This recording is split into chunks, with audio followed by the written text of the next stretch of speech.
And on that bombshell, hey, Pseudoregalia. Hey, hi, what's up? A regalia? So I think this is a Metroidvania. I actually have no idea. But before I go any further, I do want to say shoutouts and thank you to Ben One Eye, Bragwin, Chill Pangolin, Cycloud, David Walensky, Ect Klug, Game Geek 5698, Ginger Ninja 1, Jesse's Mask, Judo Joker, Kira White Noise, Kennex Cow, Lord Haramont, Mr. Red, Savacom, The Little Billy, The Simple Gamer, Von Falkenstein, Wolverale, Czar, and both our majority stakeholder and the person who actually put this on the list, Frieza 2000. Thank you, all of you, very, very much. I will go ahead, put this here, and let's see what this is about. This is going to be great. I'm not sure I'm better enough to play a platformer that requires something out of me. So we'll see.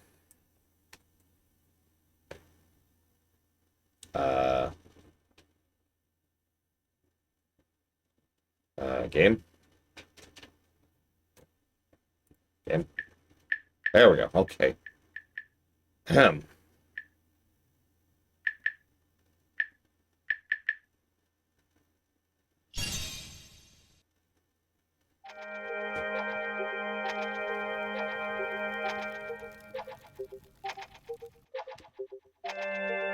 You like PS1 games, right?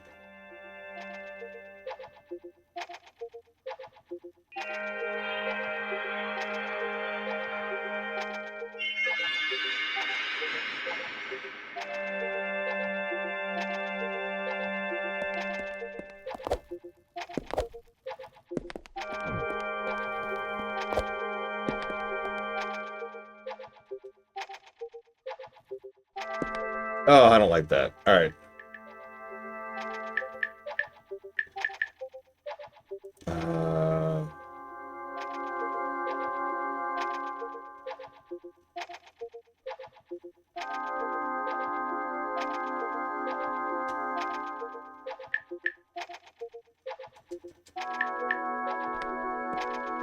There, that's better.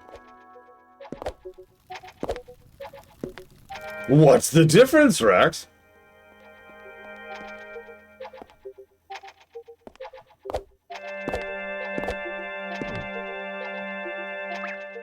That barely worked. I hope I'm not too late.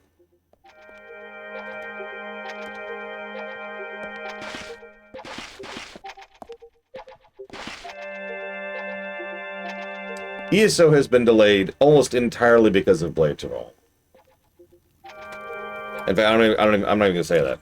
Has 100% been delayed because of Blade to Roll. I honestly would rather just get it out of the way. No offense.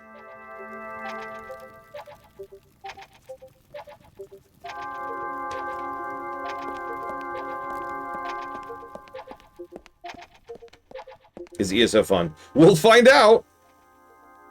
I have yet to have fun with it, but I have been stuck in vanilla land. And if you know anything about MMOs, you know that vanilla in MMOs always suck. Like, there's no real exceptions to that rule.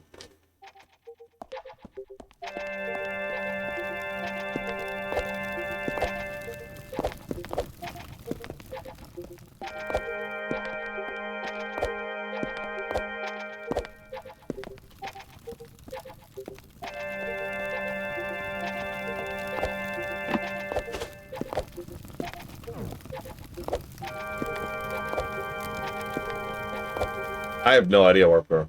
I started extremely late. That is actually 100% my fault, by the way. So, for those of you not aware, my rib is obviously doing substantially better because I'm not in distracting levels of pain on a daily basis. So that's cool. The downside of that is that it is going to be weeks before it's fully healed. That's how that works with ribs. So, I still can't sleep on my left side, which is where I am most comfortable sleeping. As a consequence of that, I've been having trouble sleeping, so I've been waking up later than usual. Sorry.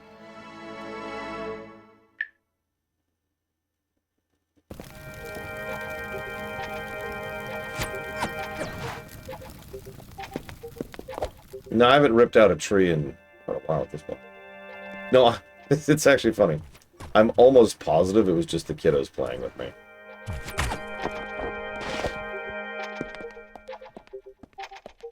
I know, right? Wouldn't it be cool if, like, sleeping in actually got you more rest?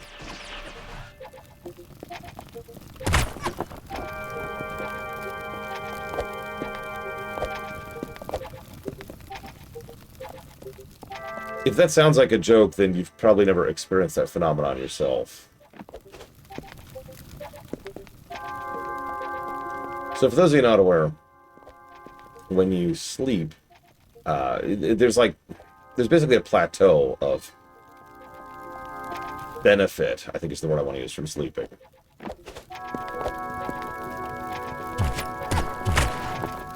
Not that I'm aware of it. But I do have a form of insomnia. So, the way this works is you sleep, and then, like, at a certain point, you're just not getting any additional benefit from sleeping, right? So you could stay in bed because you're groggy and you're tired, but all that's going to do is make you more groggy and more tired. What, generally speaking, and I stress that word generally because this doesn't apply to everyone equally, is you want to get up. Like, if you're groggy, but you're not actually getting any sleep, and you've kind of hit that plateau point, and only you can tell if you've hit that plateau point, you want to get up and do something physical. Exercise, chores, you know, something. Something to get your body moving and to get it actually active. What that will do is make it so that you can actually relax more, believe it or not. And your systems will be like, oh, okay, we're good. And generally speaking, what you can then do is then go and lay down now that you have processed that and get some rest. Because what you really need is not actually sleep, as weird as that sounds. It is rest. Yeah, we're done with WoW. Hi, loser.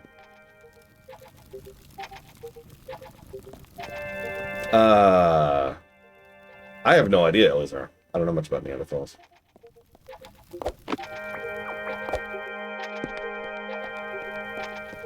Yeah, people more skilled and knowledgeable in biology could explain this in better detail than I'm currently explaining. But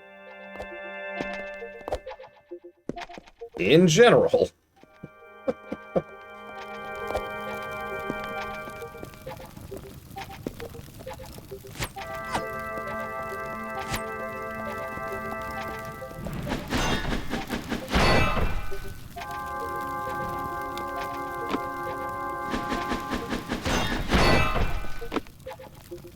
Yeah, no, it has to do with our biology. There's actually several respects like that. It's one of the reasons why your body has a built-in process to reward you for feeling like you accomplished something. Or at least, I should say, most people do. Not everyone does, which sucks.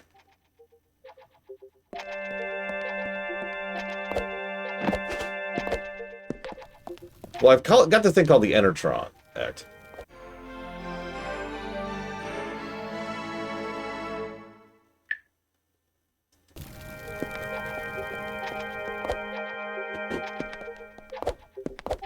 Oh, it's too late now. Eh.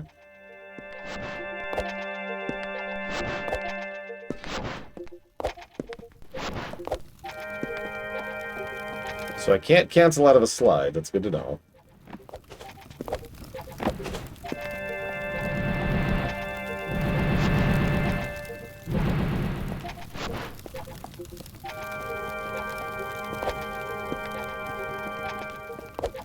I mean, it's literally biology. We'll just know. But yeah, I understand. My own sister doesn't have that, but she calls it the loop. My own sister doesn't have the loop. I do. I did the dishes this morning, and as a result, I actually felt better about myself. Now, the dishes needed to be done anyways, but...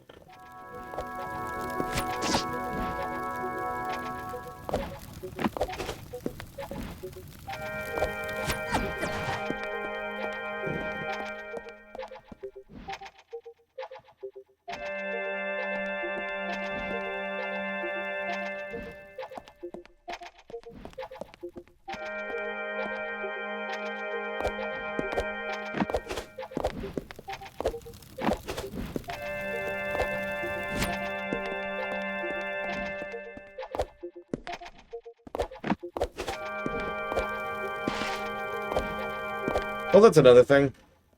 I'm one of those very strange people who anything I have undone is a stressor. As in anything that is not currently accomplished in my life adds stress to my life. It's one of the reasons I like to get the bad out of the way first as a general policy. That way, it's done. I don't have to think about it.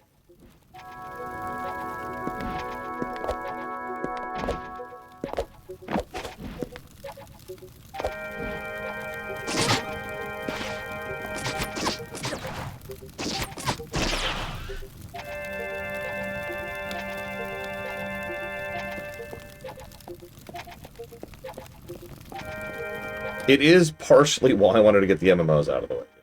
No, yeah, exactly. I am a reverse procrastinator. That's actually a true statement. Procrastination is illogical to me.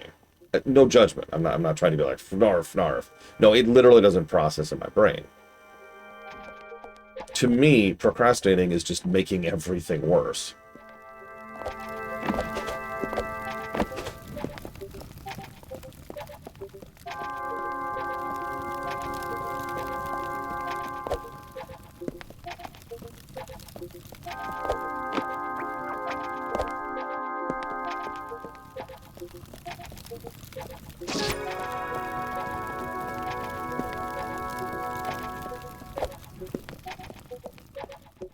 Interesting approach to load screens, by the way.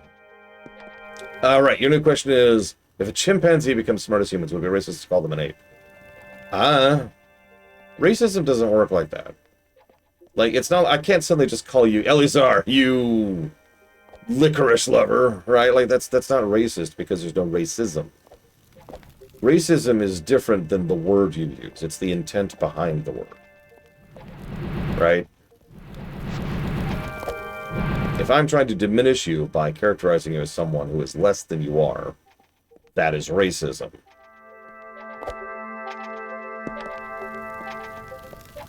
God, I'm actually turned around now. Oh, right, because I already did this. That makes sense. Sorry, I went off on a tangent there, don't mind me. I'm also weirded out that the music hasn't changed yet. For the third time now. No, we don't need a map, it's cool, it's cool. Because what I need is this, right here. Did I procrastinate to school as a kid? Nope. You know what I did as a kid? I am a little bit bragging with this one. I got all my work done in school. So I had no homework. So when I got home and finished all my chores, because I was the one taking care of the house, I would have time to play video games. Or hang out with my friends, or whatever I was doing that day. But I didn't have homework as a standard policy. One time, and only one of my teachers got frustrated with the fact that I wouldn't take work home. It was actually what my English teacher in junior high, specifically, junior high school. Junior as high. Oh, hello, I can actually talk to this one. Hello. Your disguise is paper thin, but it'll fool most of them. Not like it matters. You're stuck here like the rest of us now. No getting past strong eyes. Okay. So, yeah, obviously we do not have a key. Right. So she assigned me an absolutely ridiculous amount of work. And it was actually all of the homework she had assigned for the week. Guess what I got done that day in class? She stopped trying after that.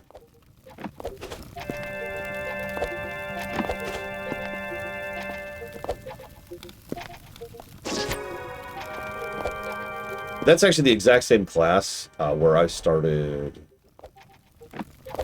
installing video games on the computer we had there in the classroom and playing them during class.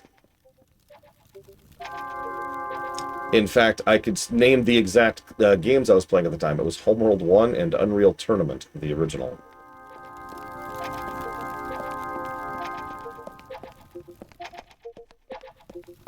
Now, you're probably thinking, why on earth would the teacher allow that?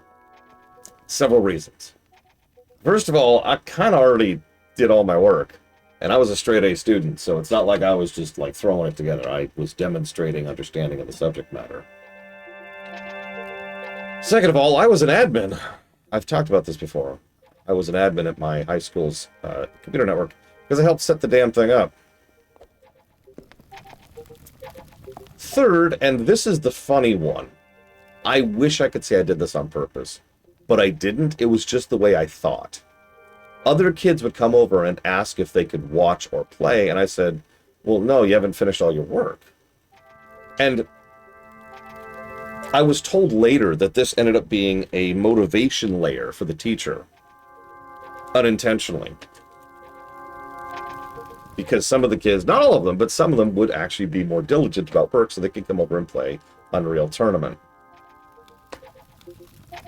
Again, I wish I could say I did that on purpose and take credit for it, but that's just the way I thought.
So if you're wondering what just happened there, I probably should have been talking that out loud. I assumed I wasn't doing anything, because nothing was happening. So I decided to go and just start trying stuff to see what happened, and nothing was happening. I'm not even sure I was doing damage to the enemy.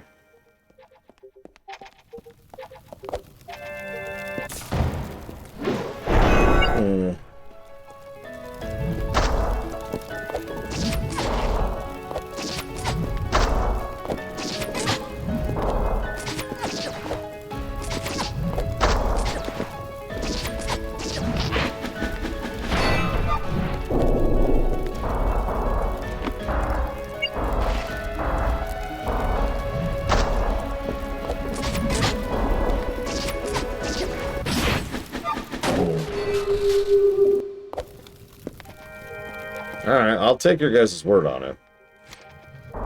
That I'm actually doing damage. It really doesn't feel like it. Oh yeah, speaking of which, here's our menu.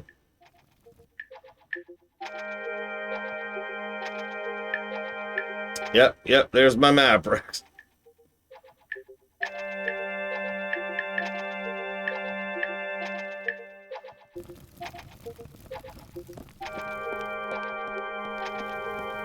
See you around, Jay Palmer.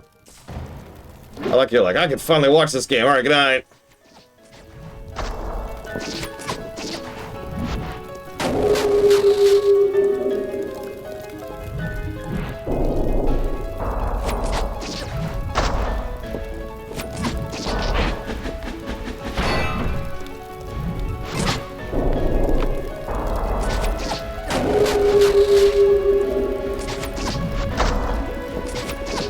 I suppose that's true. It is not your fault, Jacob. That means I can just play ESO now. Yeah, ESO time. Woo!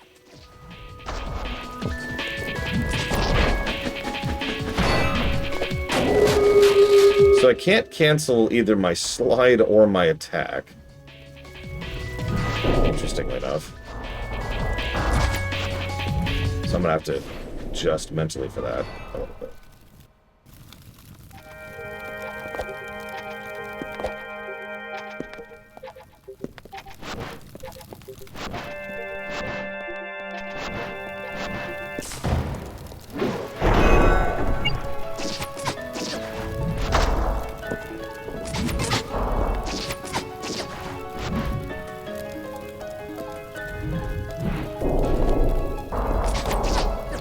Yeah, the boss's really low frame rate is really throwing me. Speaking of which, Ross, did you see that video I linked to you last night?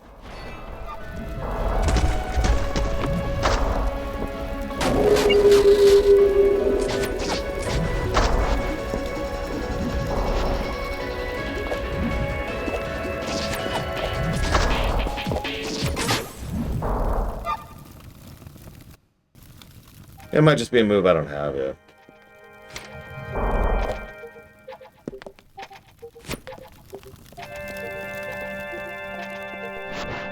Yeah, 2 people have mentioned a heal. I'm starting to think you're lying to me here. Why would you lie to me? That's another thing. No iframes for sliding, except kind of sometimes. Here, watch this. Hang on. Let me time that a little bit better. Ah. Of course, now I'm trying to do it on purpose and failing. Let's see. There. Okay, well, that was 2 separate iframes. Hang on.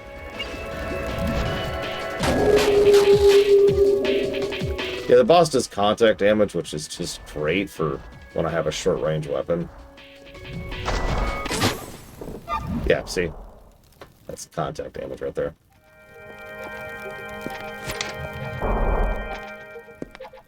Well, my vertical bar isn't full, so...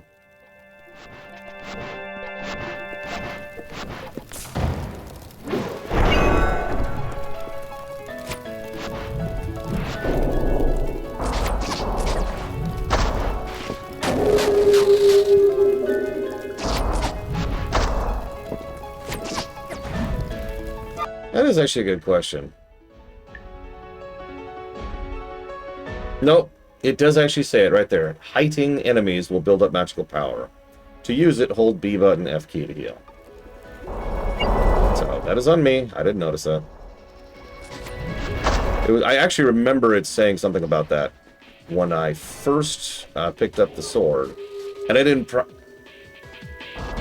process what it meant, because I didn't have context at the time. God damn. Why does the boss have contact? I am giving that a negative.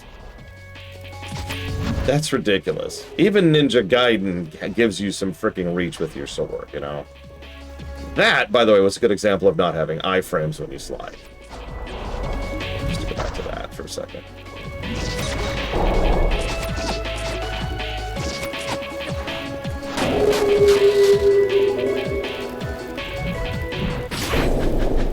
Nope. I was trying to parry. I had a thought in the middle of that.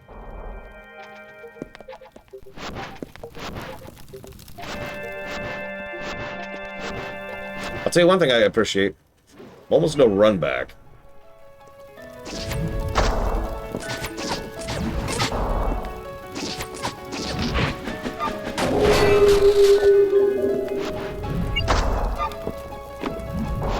Yeah, this is a game jam game. I knew that. It's one of the only things I knew about it.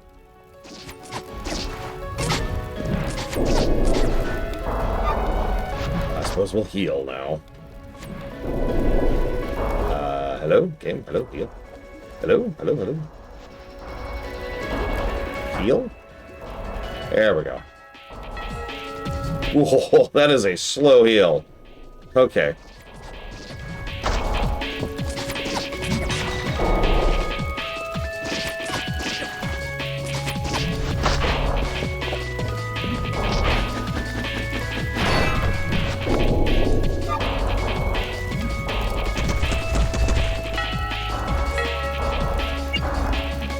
Also, I need to check something.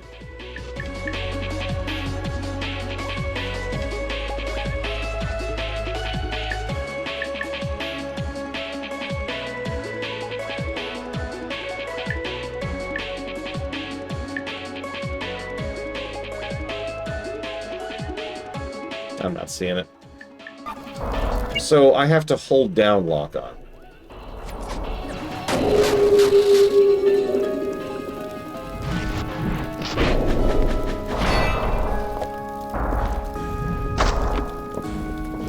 Yeah, this whole time I'm clenching my right hand.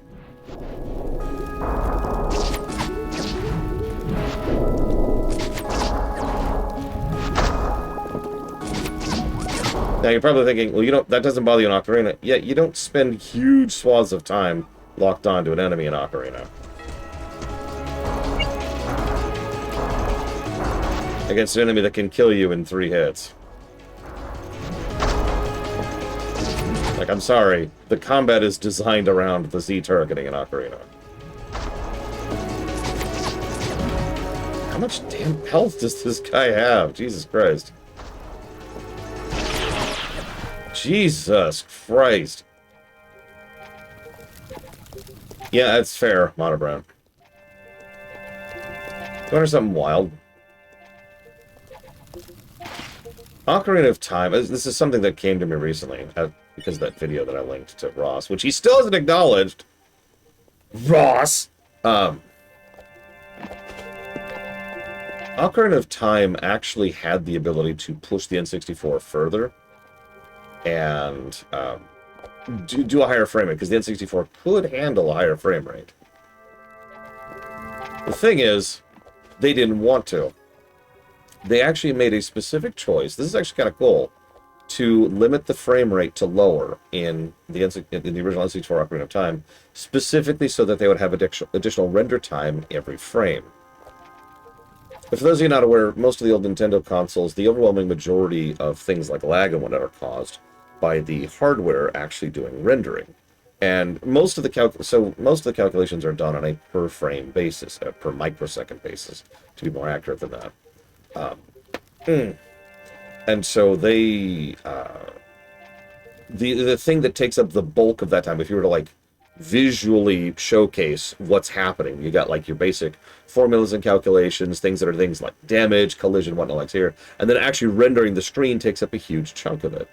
If it takes more space than it does per frame, aka 1/60th of a second, one major cycle, then what happens is the game has 2 choices. It can bug out, or they can have a bit of code built in that deliberately slows down the game in order to allow it to have extra time to finish rendering. This is what causes slowdown on the NES, SNES, and in some cases the N64. This is actually good programming, as weird as that sounds, because there are actually several games on all 3 systems I just mentioned that don't have the lag, and just don't finish doing the calculations of the previous cycle, which leads to stuff. So, with Ocarina, they were like, we want this to be as smooth as possible, but we also want to be ambitious as hell. And they learned a few things from Mario 64. So they decided to go ahead and cap the frame rate at lower than what they know they could do in order to ensure that the frame rate would always be smooth. And if you've ever played N64 Ocarina, you know the frame rate is pretty smooth throughout the entire game.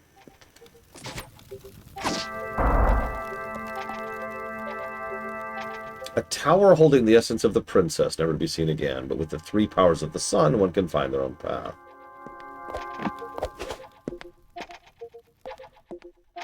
Interesting. Oh yeah, that's the tactical term. By the way, hi, Mockingbirds. Didn't say hi earlier. But I saw you. I always see you. Especially on my comments.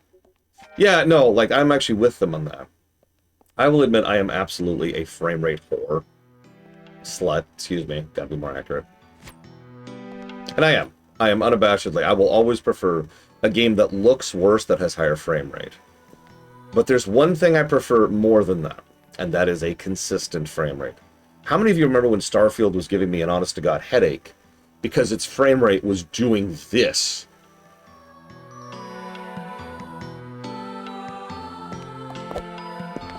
And Starfield wasn't exactly a very visually good-looking game. So, stability, highest priority. Frame rate, second priority. Okay, I gotta know. Okay.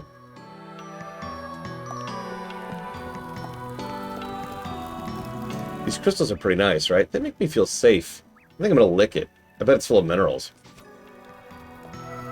Yeah, FF11 was doing the same thing for me. And not as consistently, but there were areas where it's like, ugh.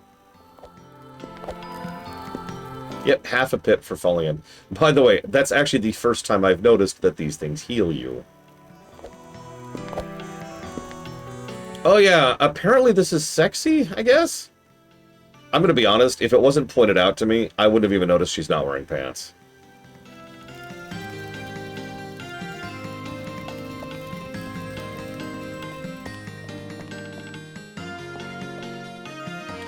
For the record, I was actually curious after Frieza was like, don't turn on the pants mode, and I'm like, okay, I gotta know what that means. And then someone mentioned fan art, so I decided to look up fan art for this game, and you know what I found? Nothing. It was actually very tame. A lot of good artwork, though. So many of have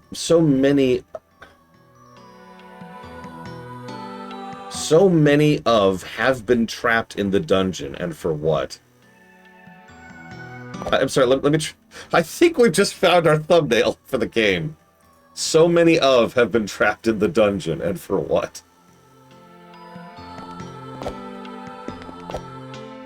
Not the of! Not the of! Keep the memories from fading. By the way, that is the third typo I found so far. Oh, there's our map.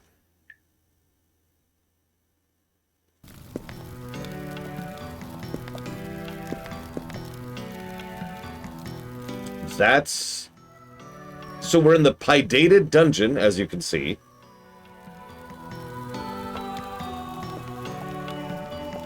That is a map.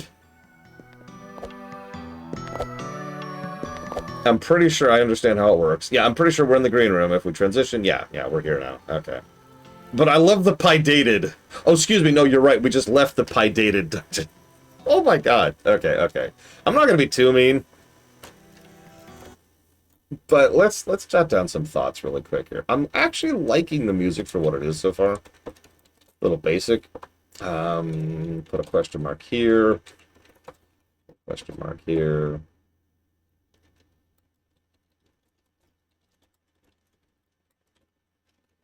Give me a sec, Freeze. I'll check in just a moment.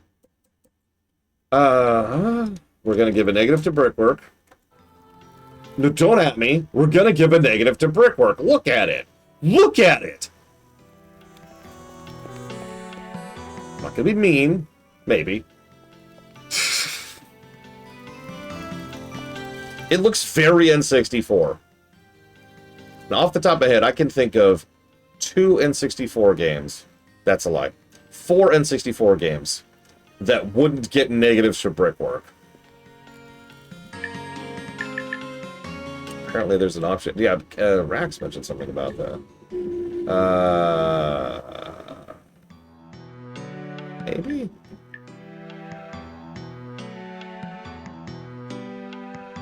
Sure, let's see what that does. That, oh god!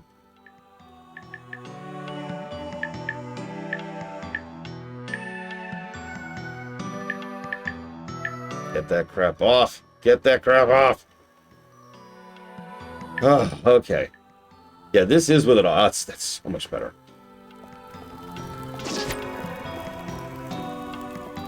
So, I've never liked CRT, even when it was a physical device. And CRT filters are worse than CRT. And there's a lot of technical reasons I don't want to go into for why that is, but it's just a thing. I have no idea what we're swinging around. Looks cool. Yeah, exactly. CRT is its own thing. I know some people champion how some games look better with CRT or proper CRT showcasing and all that. I am not one of those people. I don't even like anti-aliasing. In general. I like things to look crisp and or digitized. Preferably both. In fact, I can literally show you what I prefer things to look like. Because I could just show you.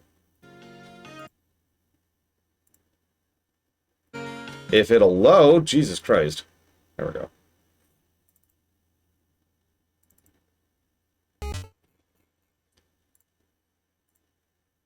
I prefer things to look like this. And no, I don't just mean pixel art. I mean, look at that. There's no anti-aliasing. There's no blur. There's no CRT. I can just see the pixels. That is what I prefer.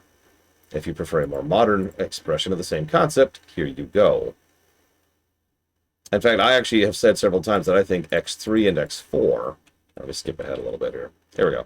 So there's X3, right? I think this looks really good, and especially because it is so crisp. Look at that. And of course, X4, which is one of the best looking games I've ever seen, this is PlayStation 1 here at this point. Look at that. That's preference. I would prefer not to add a filter on top of this or to look at this on an old, crappy TV. Look at that. This is actually not a great zone for it, but there's a lot of depth on this screen, so I guess it's still a good zone for it. Now, that's admittedly preference speaking, but there is one other layer to that, and that is headaches. CRT stuff tends to give me a headache.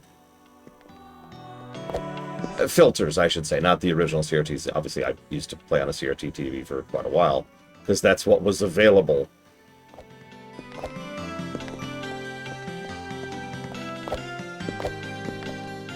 I'm sorry, I don't mean to be such a moron, everyone. I apologize. I feel like I've seen that, but just now. I feel like I've seen some game emulate that. But I don't know what. Go away. Oh, God.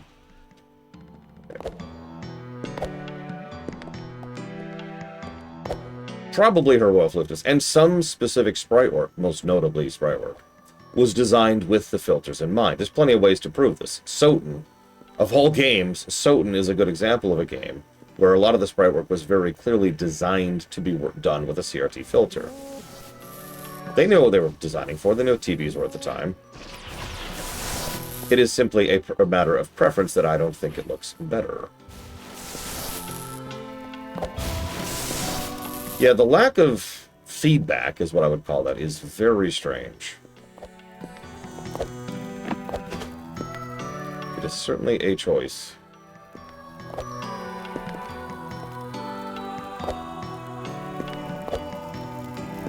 Well, the good news is we're kind of done, Blue of Alex. No, seriously, how many N64 games are there left that we haven't reviewed? So we've got Perfect Dark, Star Fox, yep, although we'll see on that one, because there's 3 versions of Star Fox 64 now. I do actually want to review both N64 Bomberman games someday. Jet Force Gemini is another one, and I do kind of want to show off Harvest something. Harvest Dawn? At some point. It's the first GTA game. Oh yeah, GoldenEye, thank you. Duh, of course I forget the obvious one. Body Harvest, that's it, thank you. So Body Harvest, hang on, so Body Harvest, GoldenEye, we've already done both Banjo games, so we're done with that. Bomberman, probably the second Bomberman, and Perfect Dark. I really don't want to review Castlevania 64 because that would mean I would have to play Castlevania 64. And I have played Castlevania 64. Oh yeah, Conker's Bad Fur Day. I knew there was another one. I think that's actually the list. So Castlevania 64...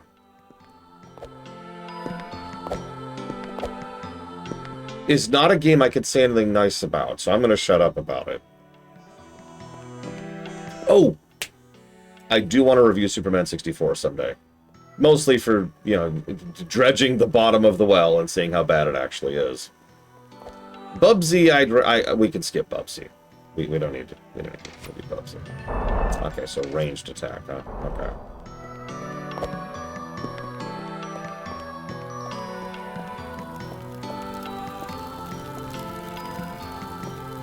So what's Curse of the Moon in context, Pillars of Snow? You've never played a Metroid game. What's a good starting point? On the Switch?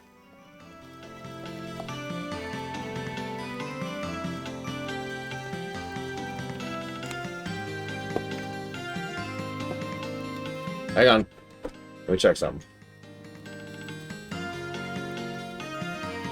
Okay, so Fusion is on the Switch. And so is Zero Mission. Play Zero Mission. This is my recommendation.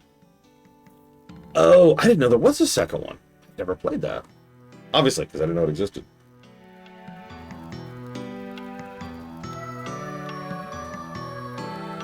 Yeah, so, yeah, that's my recommendation. Play Zero Mission. It's a really good game, but it's a proper remake of the first Metroid. After that, it gets more asterisk-y, but if you don't like Zero Mission, and I don't mean this as a dig, you probably do not like Metroid games. It is a very seminal Metroid game. Gotcha. So no, I've never even touched that. I didn't know that was a thing. No, I played a rental of Castlevania 64, you know, on my N64. There's supposed to be new armor display in the library I want to see. With the state of the castle, I can't find the entrance anywhere. I miss that comfy hay. Oh, I guess I should heal since I can. Now, if you're trying to figure out if you like Metroidvanias, I'm pretty sure I do too, Pillars of Snow. That's a slightly trickier question. Because the two most seminal Metroidvanias ever are some of the best. That would be Castlevania Symphony of the Night and Super Metroid.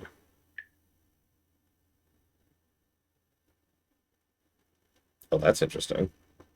So, as we power up, it increases our range and then our damage, but you reset that to give a heal. So we're at level 1 right now. So a little bit of range. Could have used that on the boss. Well, I'm pretty sure it's a statue of... I have no idea. Now, Chilpanglin asks a very good question, which I do not have an answer to. However, can I be honest about something? Speaking as someone who is poor, people absolutely overstated the cost of the Nintendo Switch Online subscription. Can I just say that? I forget what it was off the top of my head. It was like $50 a year, I want to say. I think that's gone up since then. And it was just kind of frustrating seeing people bash the snot out of that, who have no problem playing way more than that on other stuff.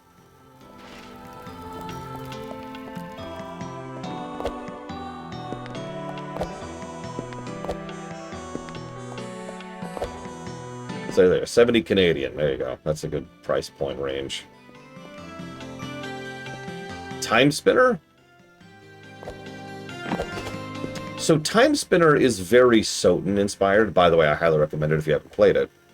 By the way, did you see we're getting a Time Spinner 2, which I am actually very excited for, and I'm going to add to the list at some point whenever I get a chance to do that. Yeah, there you go. $6 a month. We did. We actually have a current review of Time Spinner. I distinctly remember one particular viewer wouldn't shut up about how much they hated the game because it scored better than Hollow Knight. Or more accurately, scored about the same as Hollow Knight. Sorry, let me be clear about that. Because Hollow Knight scored well, as a lot of people tend to forget.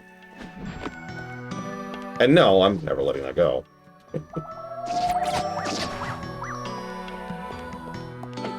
Come on. Ooh.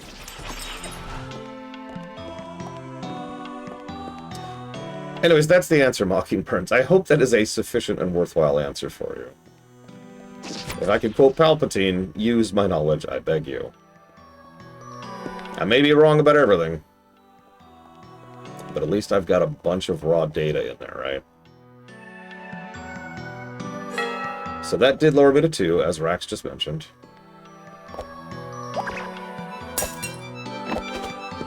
Interesting. Nice tutorialization of that concept. I really liked Hollow Knight. I beat almost the entire game without any form of anything.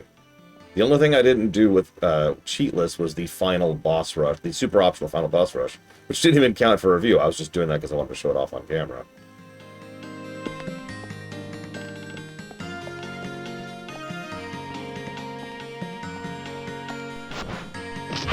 No, can't quite make that.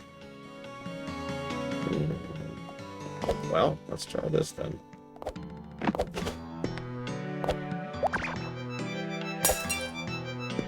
There we go, though.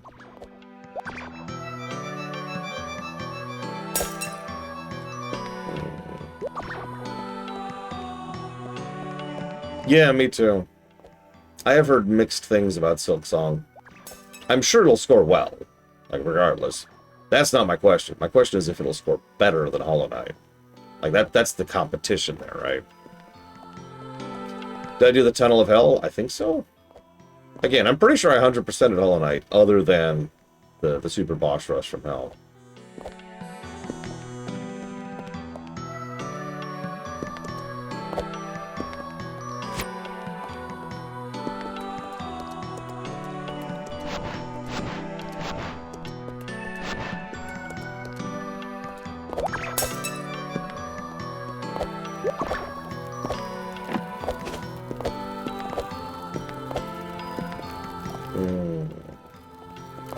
There's one thing I've heard about Silk Song that I admit I am probably not going to find particularly enjoyable, but I don't know if it's going to review worse, and that is Gauntlets!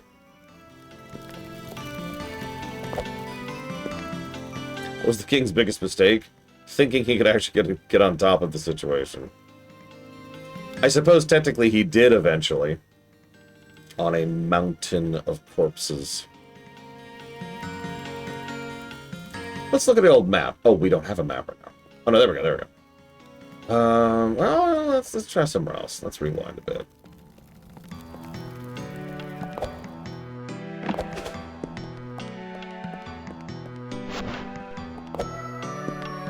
Have we...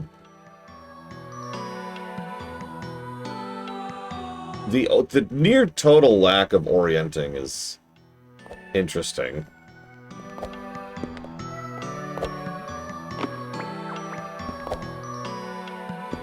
So yeah, those are key doors. Yep, okay, that makes sense. Which means this goes this way.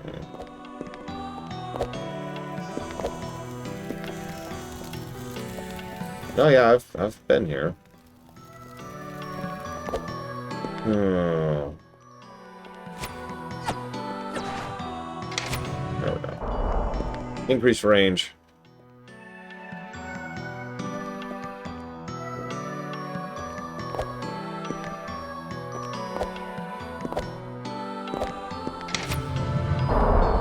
Yeah, that's what I thought. It's that one. Oh, it's both of them. That's interesting. Okay. Less helpful than I was hoping, but it does mean I can get up here. There we go.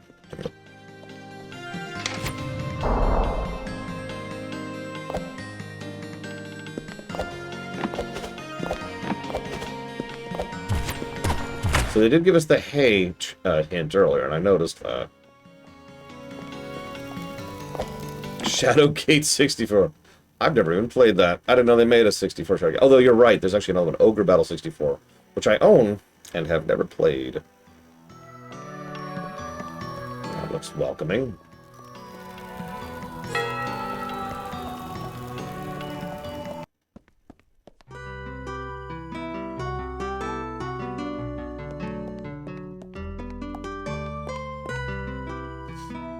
I mean, I'm rather well known for my fondness of Ogre Battle, despite the fact that it's Ogre Battle.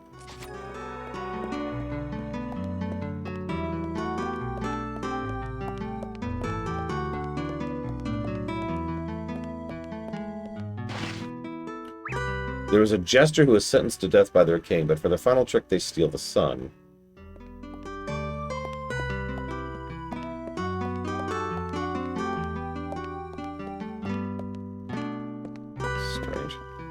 Oh, I see what happened. You read a book about reading. It's hard to read. Unicorn something? Oh, Unicorn Overlord. Yeah, that's already on the list. You read a book full of classic plays. All the world's a stage.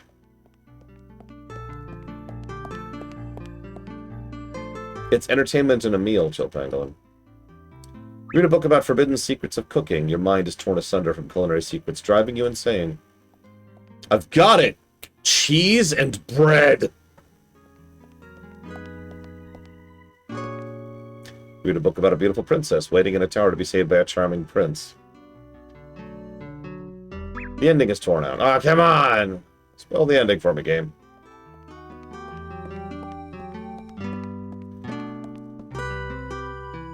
You read a book about aquatic life. You'd really like to see the ocean one day. Maybe next time.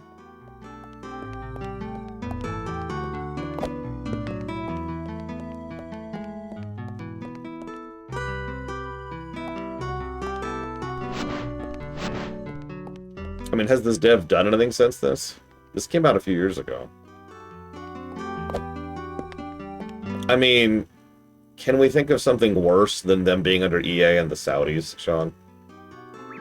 You read a book about a little thimble that goes on a big adventure. You hope he has a good time.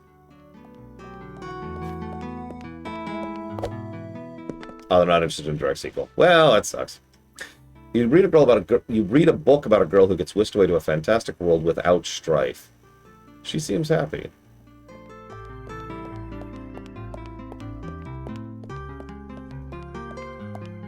Read a book about how to deal with loss. Your mind is mended whole. Driving you sane. We've been driven sane. Read a book on musical theory. The ramblings of a madman. Oh, a 3D roguelike. Interest gone. Look, I know that roguelikes are super popular and everyone loves them and every dev in the universe wants to make a roguelike, but god damn it, guys.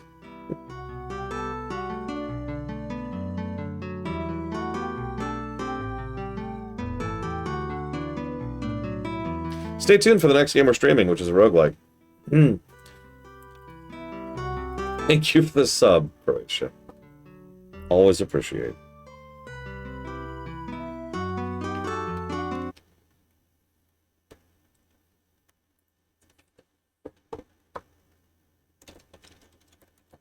And I'll put that towards Lego Star Wars. But yeah. KOTOR. And KOTOR. Don't worry, we're playing another MMO in about 2 or 3 weeks. That is not a joke, by the way. We are playing ESO, like, next, or something like that. I have no idea how long it will be.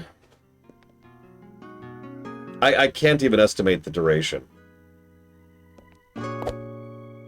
So I'm not. I'm charging about 60 hours for it.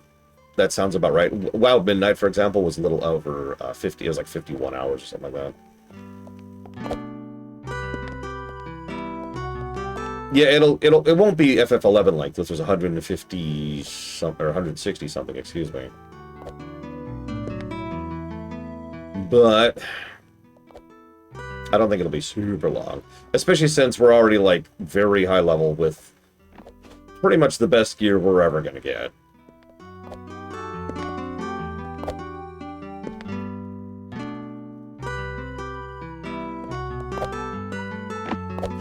Thank you again, by the way, Blade 12, for the best gear. Yeah, that's part of why we're doing that. We're also only doing the MSQ. So we're skipping all the side stuff. And probably skipping the Prime Ops as well.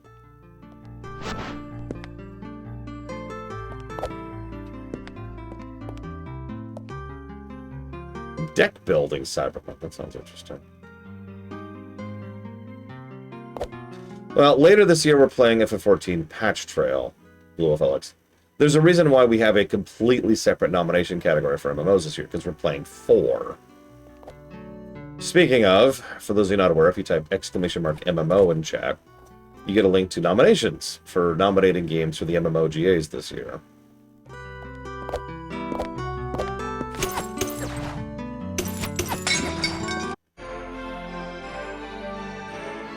Double jump.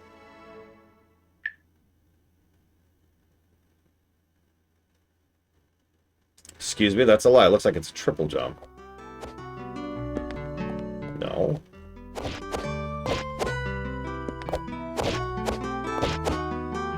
Oh, that's wild.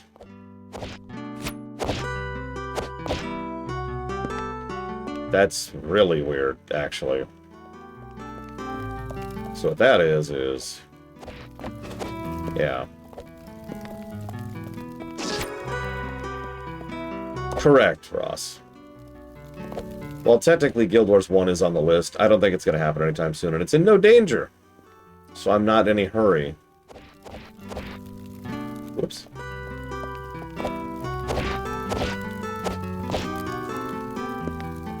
Okay, fine. No?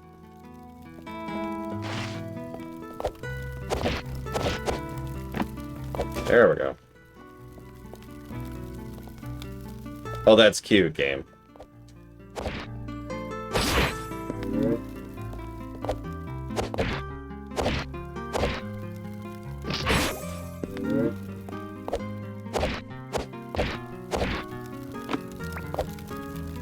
I like the tutorialization there. I do.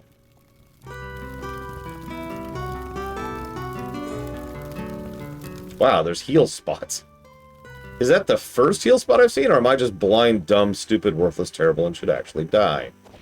I was actually asked earlier today, if you knew you were dying in 2 years, what would you do? And I gotta be honest, my first thought was just to immediately commit suicide. Like, yeah, okay. I'm good. Probably not the direction the question was going.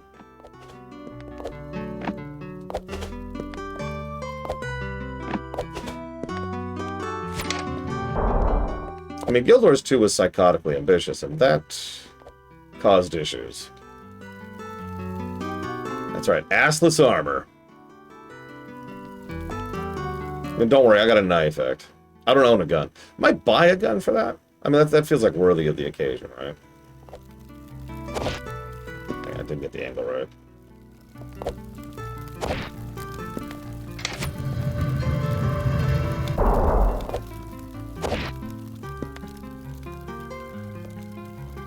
Seriously, where's my frickin' suicide boots? God.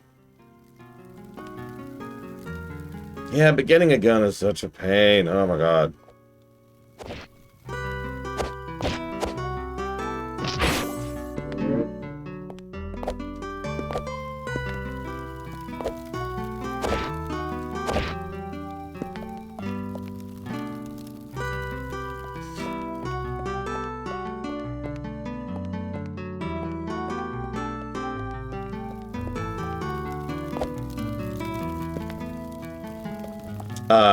I think Castlevania 64 is a commit platformer. Don't quote me on that. I'm not actually sure about that.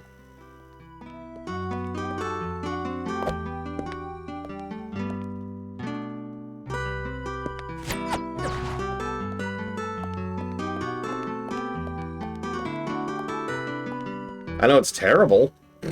Sorry. I said I wouldn't say anything bad about it. You read a book about a restaurant that's going under. They're gonna need something big to save it.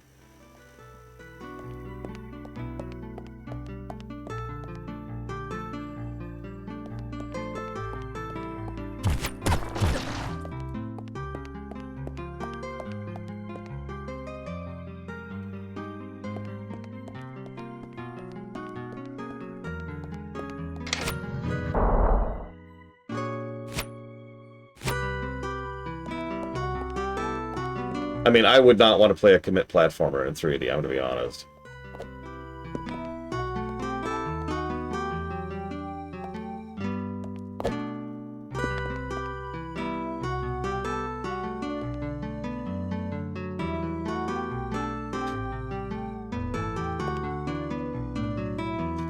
Damn it, Mr. Red. Stop carrying around steaks. That does sound like a way to raise the stakes. Hey Rex, have you ever played the good oh god, I can't think of the name of the game all of a sudden.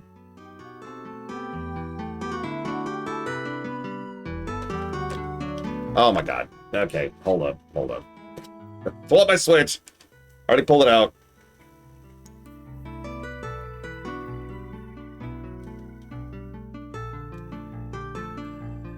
I can't think of the name of it, and it's just gonna sit there bothering me until I figure it out.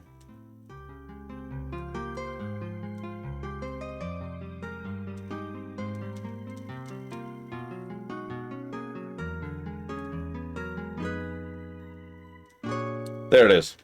Bloodstained. The good Bloodstained games. If you don't like Curse of the Moon, to be very clear, the 8-bit Bloodstained game, just to be extremely clear about the game I'm referring to here. You do not like commit platformers. That is the best commit platformer I've ever seen in my life. The only one that comes close to that is Curse of the Moon 2. Same studio. Yeah, that's my litmus test right now. If you ever want anybody in chat, if you ever want to tell if you like committal platformers, play Curse of the Moon. It's the 8-bit looking one. It's a very short game. It's like 3 hours tops. If you don't like that, you do not like commit platformers. Why does it keep doing this? This is the second time it's done this. It just keeps ignoring my... Like, look, I'm here, but, like, it keeps ignoring my controller. It keeps being like, nope, you don't have a controller all of a sudden. It's done that 3 times now. Usually if I Alt-Tab and Tab back... Excuse me, it's 3 hours if you're good at commit platforms. Sorry, that is actually something I should mention. It's kind of fresh on my mind because when I was doing the 2D platformer audit, which I did during this most recent non-dark, during the recent dark, immediately after the non-dark, I replayed all of those games because most 2D platformers are really short. I replayed Cyber Shadow, I replayed Curse of the Moon 1 and 2, Ori and the Blind Forest, Ori and the Will of the Wisp, Ori 2. The one I replayed. I replayed Mummy Demastered. It was worse than I remembered. If you can believe that.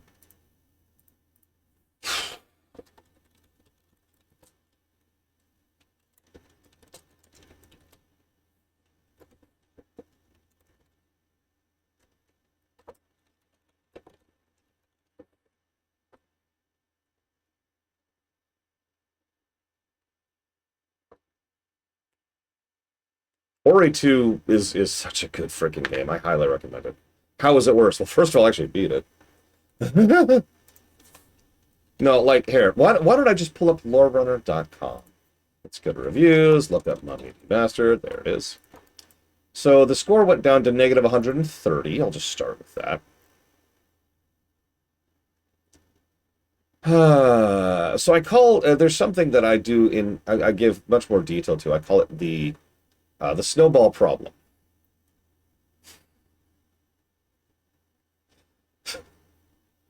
So the way that Mummy Demastered works is that you either snowball to the point of being ridiculously overpowered, or you snowball into the point where the game becomes incompletable and you have to start over. And there is no in between. Yeah, no, we originally didn't finish because I snowballed into a fail state. This time I managed to get into a victory state, but as a test, I decided to go ahead and deliberately die after backing into my saves. And lo and behold, if you die at a certain point in the game, your game is over. There is no recovery anymore. Because here's the thing. The big gimmick of Mummy Demastered is that your corpse sits there, and you have to go recover your corpse. So, as a consequence... your corpse also has all of your gear on it. All of your abilities, all of your shtick. Everything that you had on you. Oh my god, this is so terrible to do with mouse and keyboard. So, if you die when you're past the snowball point, your game is over. Because not only do you have to get all the way back to where you died, through a high-level zone, while effectively being level 1 with no kit and no abilities to speak of, but then when you finally get there, your corpse has all your abilities and kit. Now, it is possible to defeat that. Where the hell's there a save point? God damn it. It is possible to defeat the game at that point by defeating your own previous self and moving forward. But, yeah, it's unlikely. So, for all intents and purposes, you have lost the game. And you have to start over. Where's the nearest save point? Hang on, maybe the controller works now. Nope. Screw it. Alt F4. Whatever. I don't even care. I don't even care.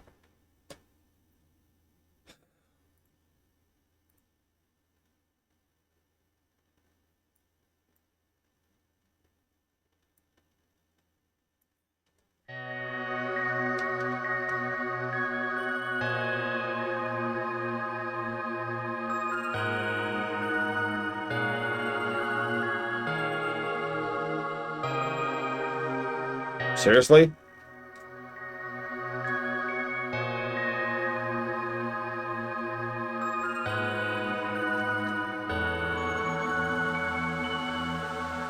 I sort of figured restarting the game would fix it.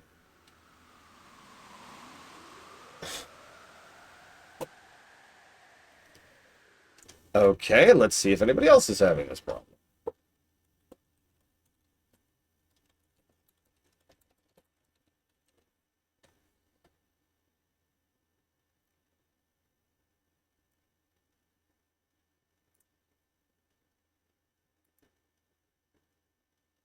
Does the game work outside? Or does the controller work outside?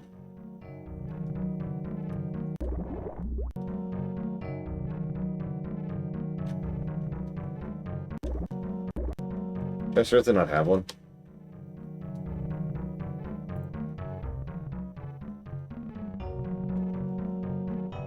Now that's interesting.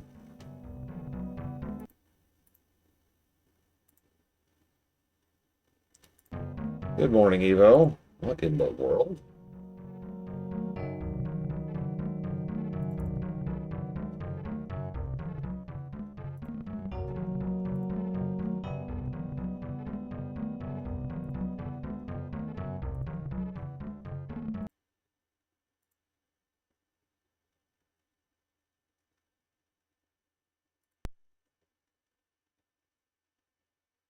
Okay.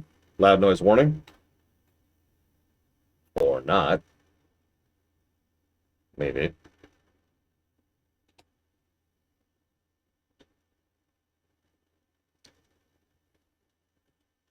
Hi, Evo. I'm sorry that I suck. I do hope that someday I can discontinue sucking. But not today.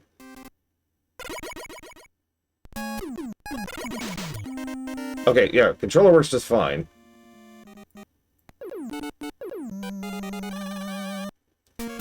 Like, just to absolutely 100% here.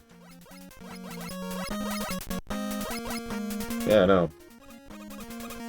Inputs are fine, that's fine. Yep, okay. Yeah, let's restart Steam. Let's see if that fixes anything.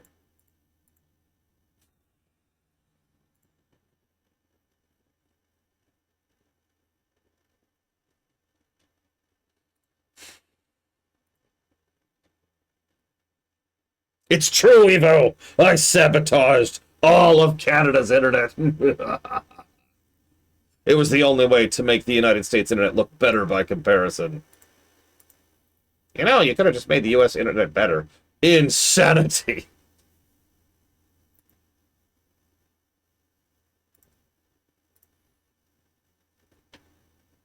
No, that's kind of a new one for me. It's, like I said, it was happening periodically earlier, so... Okay, we're back. Are we on screen? Can you see it? Yes, okay, good. Okay, where the hell are we now? Because I just Alt F4.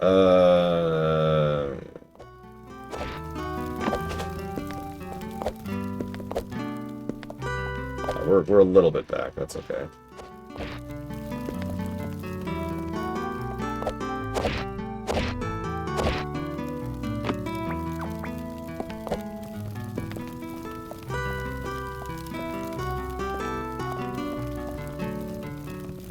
Ah, yes. Resting.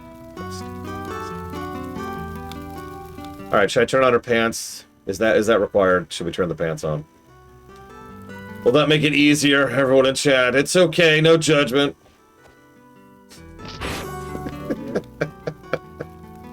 Oh, right. That's the cheat flag if we turn her pants on.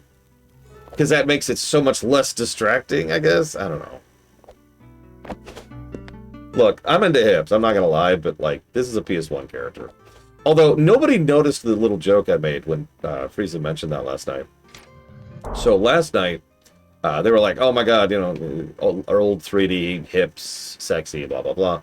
And I linked a picture of the N64 pilot wings, which I distinctly remember because one of the women that you could play as in there is, shall we say, distractingly well endowed. Now, the reason why is the same reason that Lara Croft is well endowed. It's because it's an old 3D image. Like, that's it. There's no big mystery here. It's an early 3D render.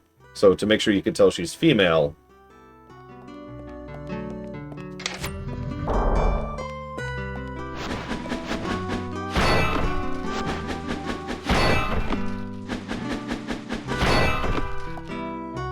What?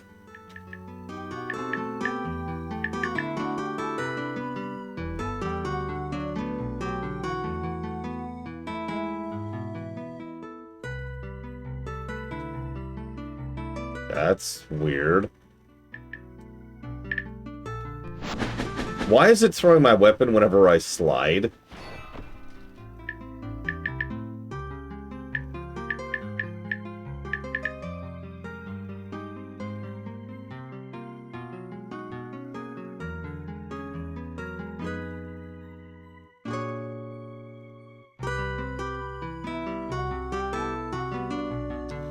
Ah! That's why. It didn't save my key bindings. That actually makes sense.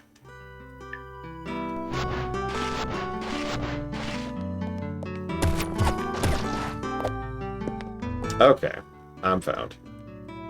Yeah, I did Alt F4, which... So, hey, Evo, this game is made in Unreal. Oh, wait, she's not listening because she hates me. Right, never mind. I was like, Evo is literally currently making a game in Unreal.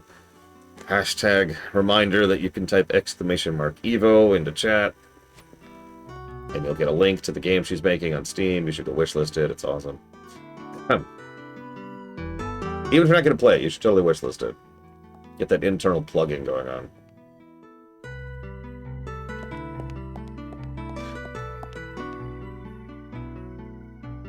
Oh god, how many mods were you running, Dakota?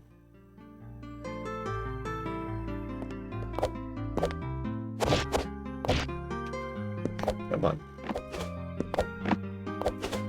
Yeah, wishlists help the Steam algorithm. It's actually the only reason I use them.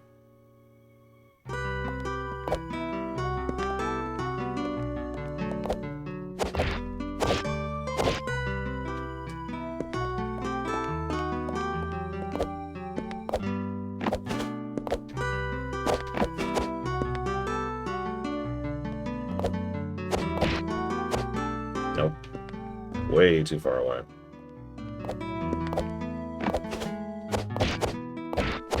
Ah! Stop doing that. Okay.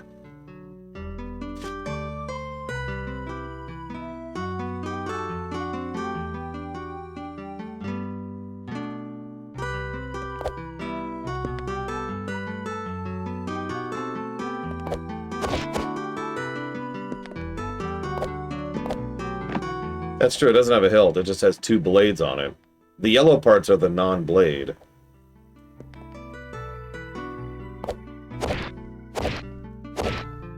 Not quite.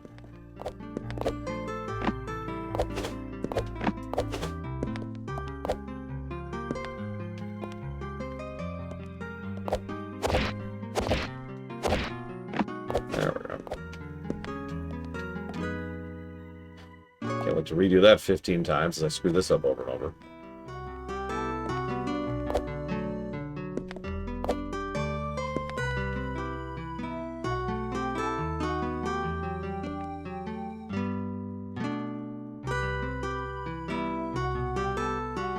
I really wish I could save state like right now.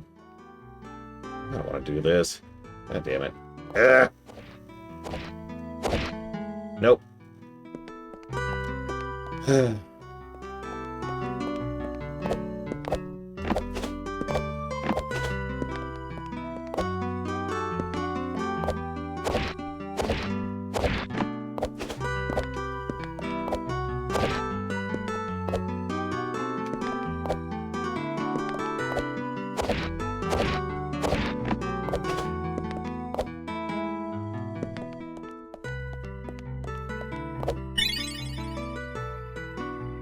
The hell was that? What? What did I just get?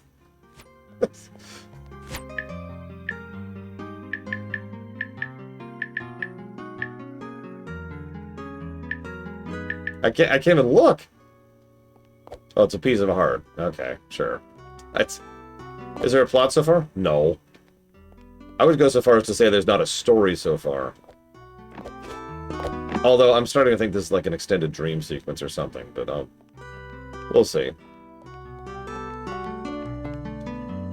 Okay. Oh, geez.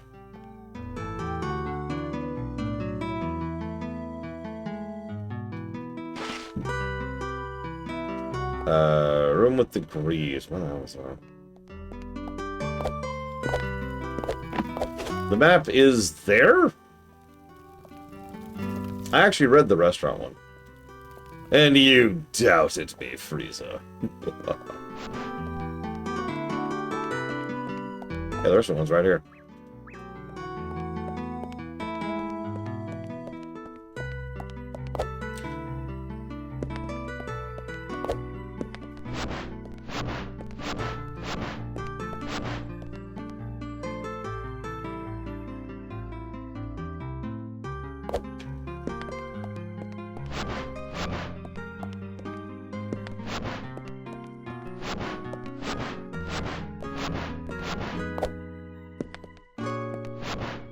Yeah, the map exists, is what I would call it.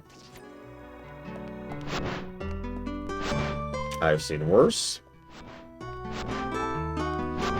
Well, right now I'm looking for keys to open doors to be able to go further.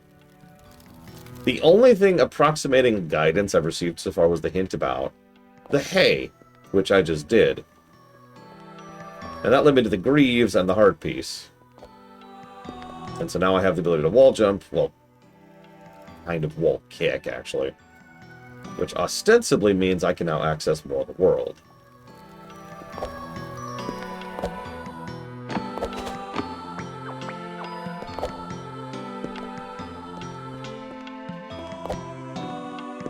I have no idea where or what or how or anything whatsoever. We'll figure it out.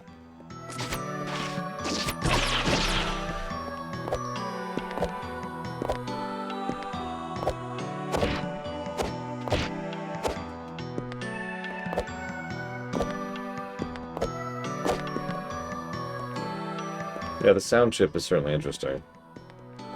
But the sound font, excuse me. Fun little random anecdote. You ever heard me talk about how the SNES default sound chip kind of sucks? Well, semi-recently... Nope. I actually found a... Where am I? Where am I? Oh, God. That turned me around. I found a YouTube video which was like 3 hours of random SNES music, and it was really random SNES music. But the thing that really worked about that was it reminded me of how much most of the SNES's music sucked. And don't mistake me, I do think that some of the best music, gaming music is on the SNES. But it helped to emphasize why that was those are the exceptions, not the rules.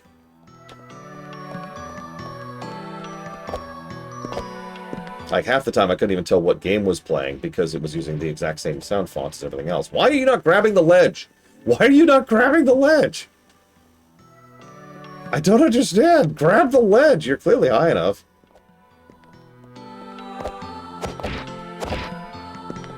Whatever, we'll just jump up top then. Christ. Screw your ledge. Let's go and get some healing in here.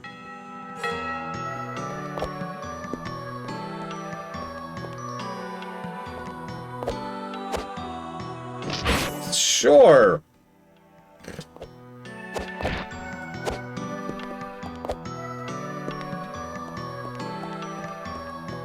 No, exactly, heroic floofness. Because I can name some terrible SNES soundtracks and some really good ones. And then there's all the rest. Look, depth perception's for losers. Like, oh, you awesome people. Me, I'm, you know, also a loser. Yes, I wish all SNES games were dead! And the grandparents were dead! And their puppies were dead! Uh-huh. Yep, 360p. Actually, that's pretty high res for this era, Evo. Are you sure? Actually, that's a good question. Can someone look it up? What was the N64's native?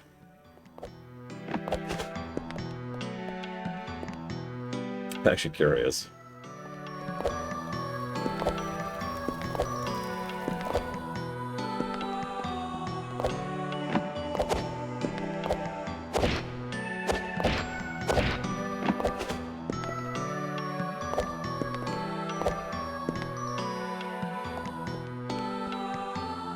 Well, there you go. If we're doing 360, we might be a little bit too high. The best SNES soundtrack with the default font. So Breath of Fire 1 comes to mind immediately, because Capcom. But let me think about that. Let me chew on that for a minute.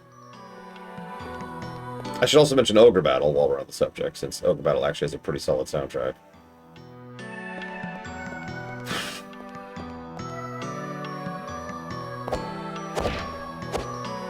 Nope.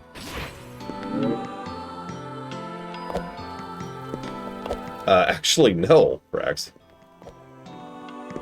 Of course, their tech demo uses its own sound font. Why wouldn't it? Actually, it does make sense when you think about it. Because one of the things they were showing off was that you could do your own custom sound engine. It's also why LTTP sounds good today. Yes, F-Zero. There you go. That's the default sound font. Listen to the original F-Zero if you want to know what the default sound font sounds like in the SNES. Speaking of which, F-Zero had some good soundtrack. There's some good songs in its soundtrack. God, learn to talk, Lord. Use the words to make words happen. So I don't think I can make that jump, so I'm going to stop trying. Let's go over here.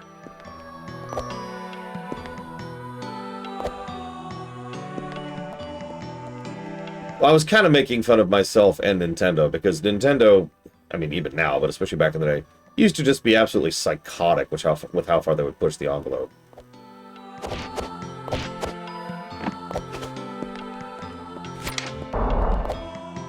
Again, a reminder, LTTP came out very, very early in the SNES's history.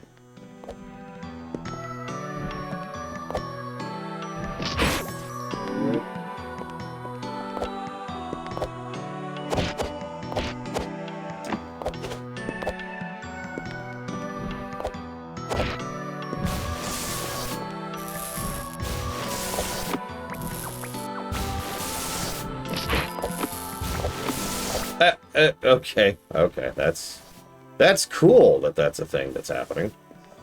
Excuse me, can you die really quick? Thank you, appreciate it.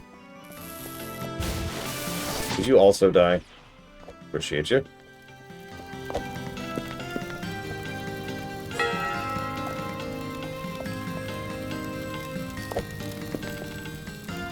Yeah, it's not like you're missing much by not looking, am I right? Hey.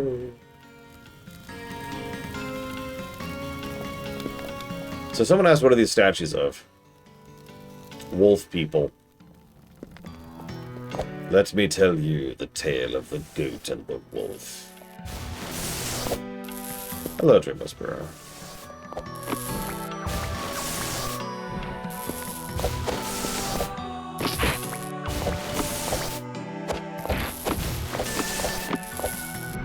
Why? Why? Why?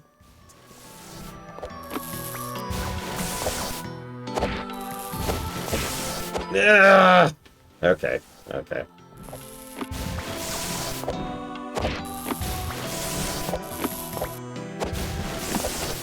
There we go. Good loud. You, give me health. Give me health, quickly. I need to drain you of your life. Now I need to drain you of your law or I'm dead. Where's this? I've lost track of where I am now. Right, okay.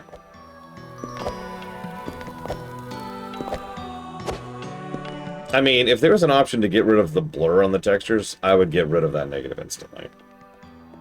No hesitation. Listen, I'm hungry, Mockingbirds.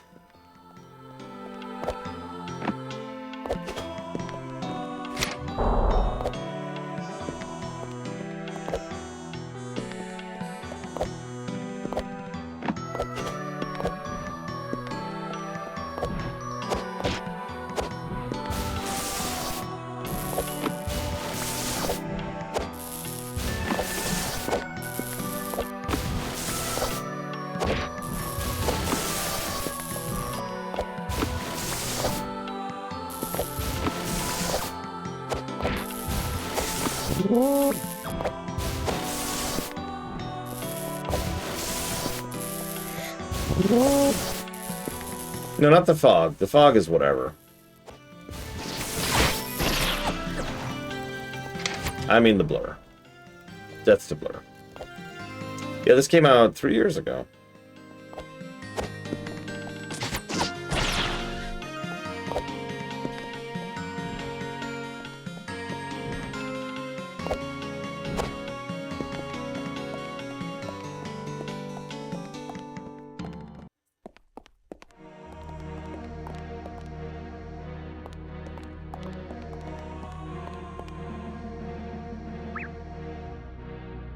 Agreed.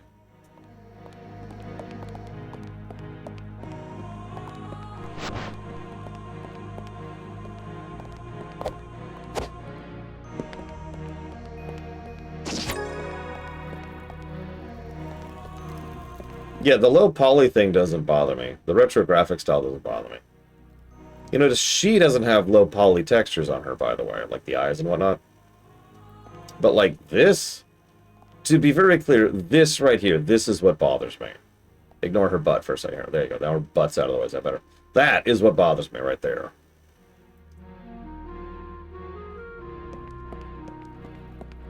Not a fan. If you're going to do that, at least give me the option to turn off the... I think that's dithering. I shouldn't actually say that. I'm not sure what that is. The thing the N64 did, because those textures in the actual N64 exist in a non-blurry state. It blurs them to make the game look better. Now, if that's an option, fine. If you want to see it that way, that's cool. I don't mind options. But I would like the option to not have it be blurry. And that's a good question, Alchemist. As I get closer, I'm not sure, right? Like, you see what's going on there? So I don't know. Is it blur push-ups? Tell me it's blur. The underbelly. Oh, goody. And this, look, this is probably our guts level. Those are always fun. Cool.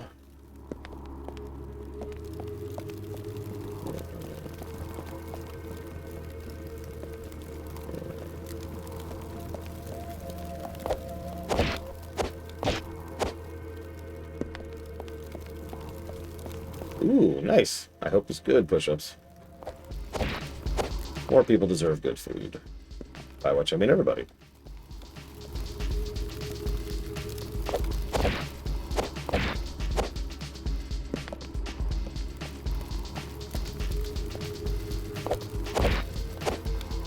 No.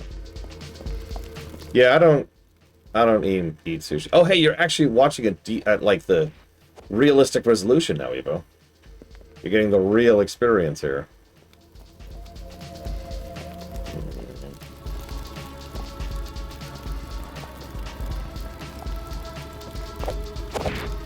Nope.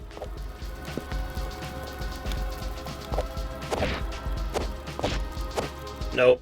Alright, I'm gonna give up. I don't care that much.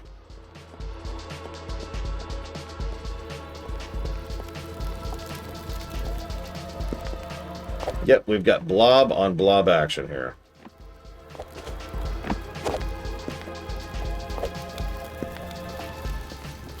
Yeah, I'm just grateful I've already trained myself to be used to eating cereal for lunch, because that's about what I can afford right now.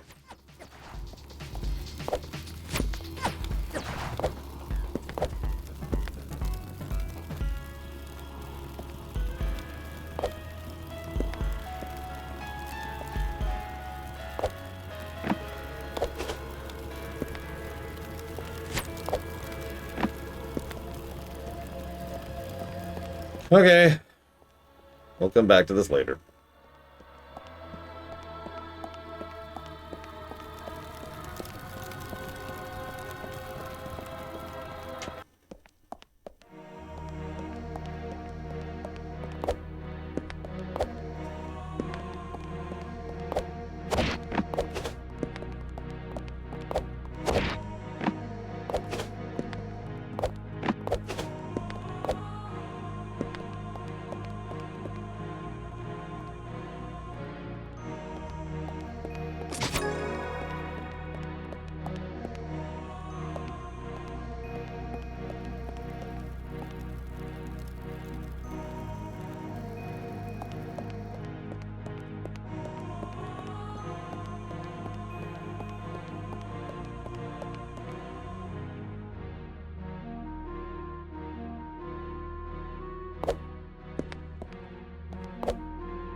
What do you think, left or right?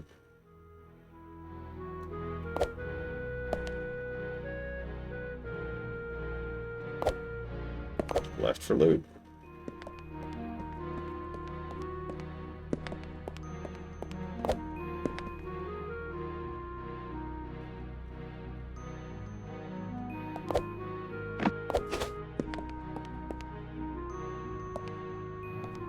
Yeah, actually, X.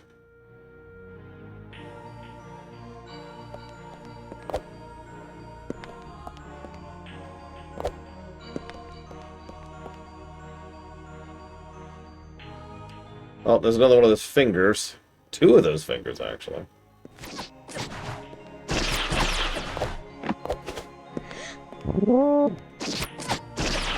Stop trying to kill me, please. Thank you.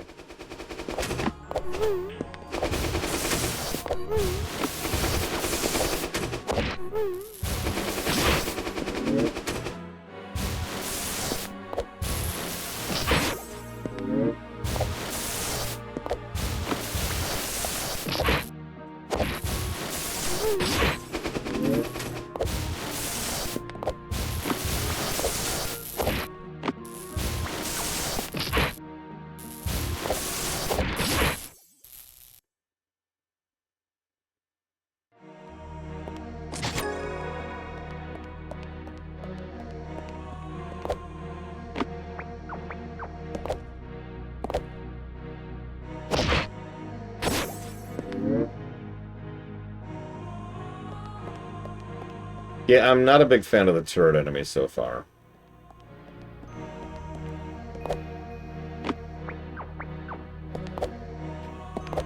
I get their placement and purpose. They're there to add pressure to platforming. Doesn't make them any less irritating.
Oh my god. Proper McDonald's fries. I thought they were a myth.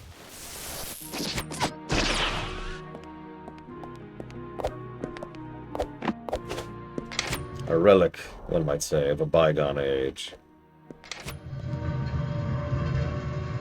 Now I'm suddenly thinking of a Star Wars parody where it's just, instead of the Force and the Republic, it's just the days back when fast food was good.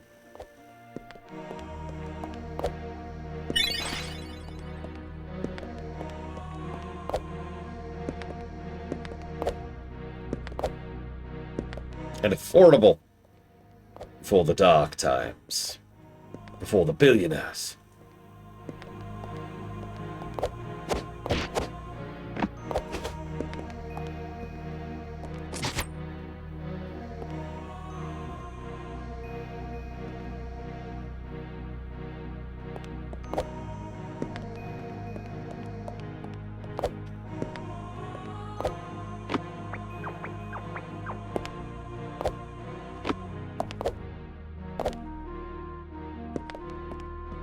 Yep, the light side and the dark side of food. It's a whole thing.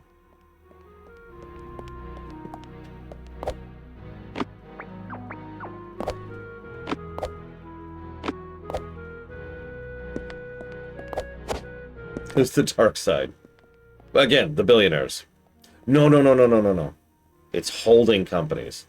Just the very existence of holding companies. They took away all my furniture. And I take away your life.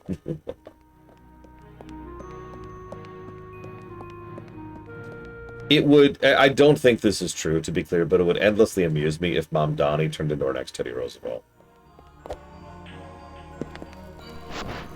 Evil act. A holding company's point and purpose is to generate money. Now, I know that sounds kind of strange, but the more you understand about economics, the more you realize how awful that is. Let me try to explain this a different way. Remember that money doesn't have any value. Money is a measuring stick of other things' value, but money has no inherent value. You with me? It is only as valuable as what it can procure. If I gave you $1 billion, but you had to lock it into a box and never use it, I have given you nothing. With me? Holding companies' jobs is to increase the amount of money that is in the system. They generate money. Make sense? They are not interested in, like, making money by providing a service, making money by selling a good, making money by processing a good. No value is added to the system. In fact, by definition, value is removed from the system.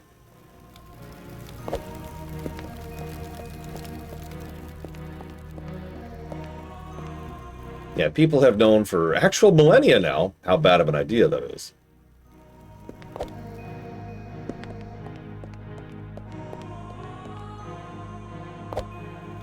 No, like literal millennia. This is old knowledge. People have been trying to literally print money or water down the whiskey for actual millennia. Never works out. In the bad old days, bad things happened to the people who did that. That's probably the nicest thing I could probably say about that. Oh, hello. Only more magical power, huh? Okay, cool. I like more magical power. Yeah, getting drowned in their own beer, you know. Brass bull. We're walking. Yeah, shaving coins. Yeah. Like I said, bad things would happen. Hello.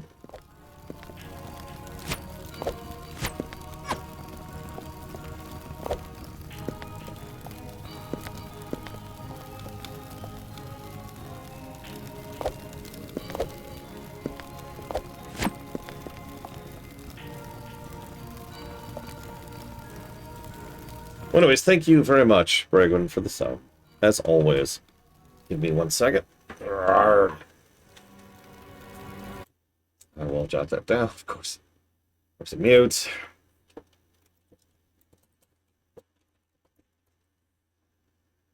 Satisfactory. Little Kitty, Bit City. And Princess Peach. Showtime. Nothing but positive thoughts, Act. That's the simplest way to answer that. Let me pause for a second. Hang on. I've got Metroidvania music. I do. I even have 3D Metroidvania music. Check it out. I've even got the playlist here and ready to go because I kind of anticipated this.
He's too much of a puppet. Like, well, I don't think he has the capacity to think for himself.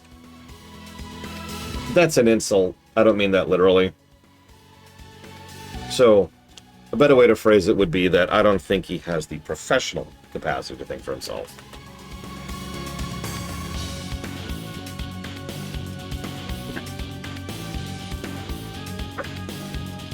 Like, that dude will gladly go wherever the wind is blowing right now.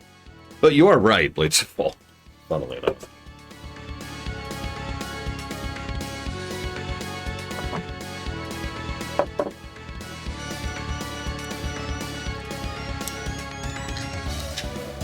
Yeah, amusingly, if Vance actually had a brain, he probably wouldn't have been nominated. But if he actually had a brain, he would be extremely well positioned right now. No, actually think about it. He could just sweep if he had been setting the dominoes up, which he already has not been doing.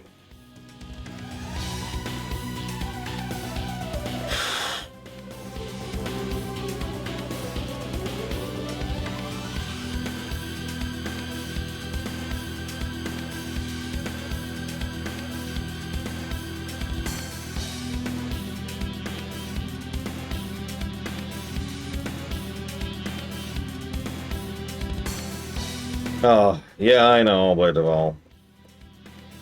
Is every politician in this goddamn country just a sack of potatoes?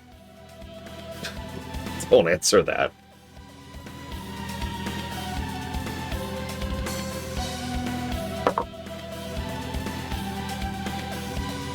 Sorry, is every national politician, every, like, federal level politician a sack of potatoes? I actually personally know several local politicians who are legit. But that's all at this level, right?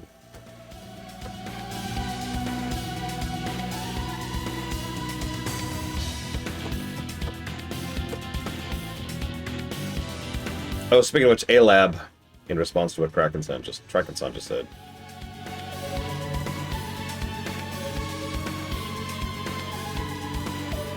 Yeah, look up how many local politicians have been doing things against, say, massive data centers, for example. I know it's not all of them. I know plenty of them have been bending the knee. But there's also plenty more you tend to not hear about who are like, no, get that crap out of our county.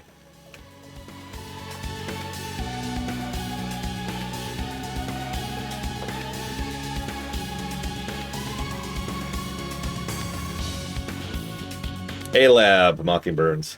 Think about it.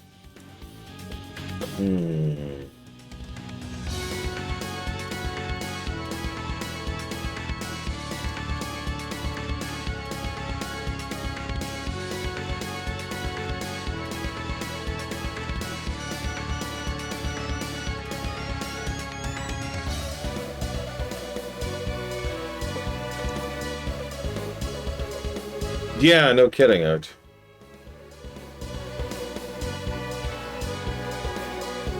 That's because they actually outnumber the Kneebenders, Blue Wolf Alex, by quite a margin.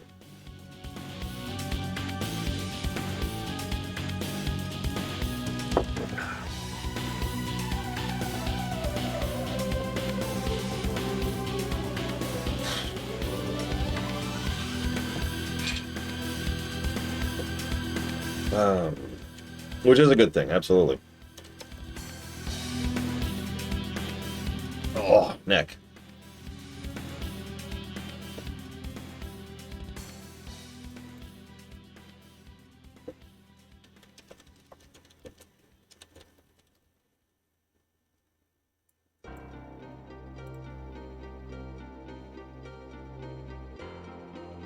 So it was dilapidated prison, right? Was the first area? Because we're in Castle Samsa right now. Well, we've seen the underbelly, but we couldn't go further in there. Dungeon. Dilapidated dungeon.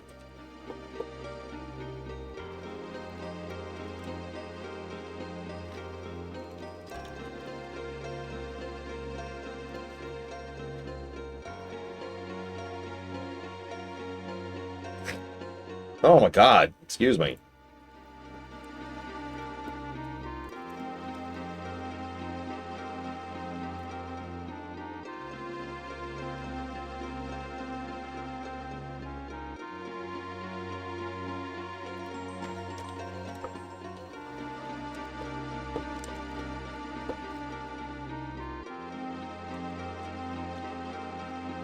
I have to do some reconnoitering here on my own notes.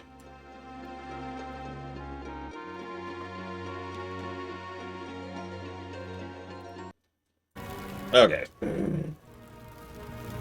That was from Tales of Fantasia, I believe. Yep.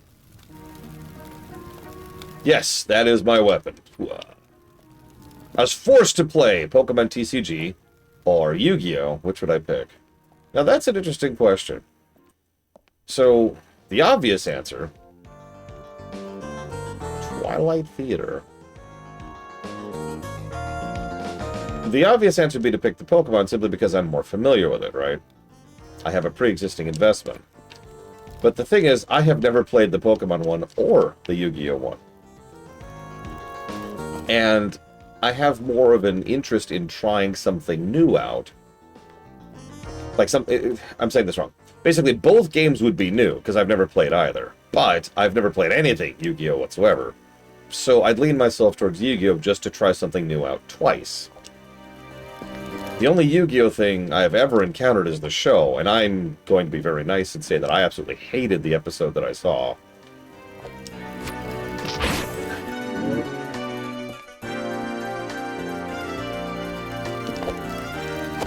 What episode? I have no idea, of course. But I can describe it to you very simply. Alright. I'm going to play a single card. Little do you realize that that has fallen into my trap. And because you played that card, I can play this other card. Because you have played that other card, I now have the ability to play this card. But little do you... This is not a joke. It went back and forth, I want to say 5 times, and then the episode ended. I was so confused. I was in a hotel. Because I was in the middle of houses at that point in time, or apartments, I should say. Houses, yeah, right. And, it was the only thing on that it was even remotely recognizable, and I was just so confused. Like, what? That's a weird split, by the way. Push-ups. Blue Eyes White Dragon? Sure, yeah, uh-huh. Yeah, yep. Alright, back to the dilapidated dungeon. Okay. I know there's a fall, yep, okay. Oh, this is great. This is a good thing that's happening here. Uh-huh. Yep, this is phenomenal. Oh, yes, I like everything that's happening here.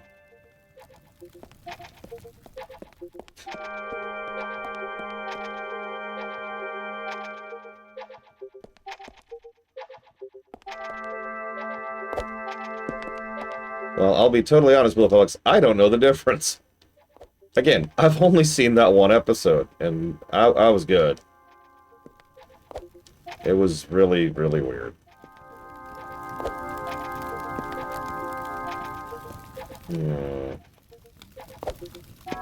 Magic the Gathering or Gwent? Now, I've actually played both of those. However, I will freely admit that I don't derive enjoyment from playing Magic the Gathering. I've actually talked about this before. I don't like PvP. I never have. So, I'd be more invested in doing either a co-op Magic the Gathering thing, which I actually did experiment with briefly there. Hello. Or, the deck building, which was actually a lot of fun. But then when it came down time to, sit down and actually play the decks, it was just like, oh, okay. I just lost interest immediately. So, I suppose I would pick Gwent. But it also kind of depends on which version of Gwent. I've actually played 2 versions of Gwent on camera at this point.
I don't think I'm doing anything. If I am, I can't tell. Feedback is a pretty bad issue in this game.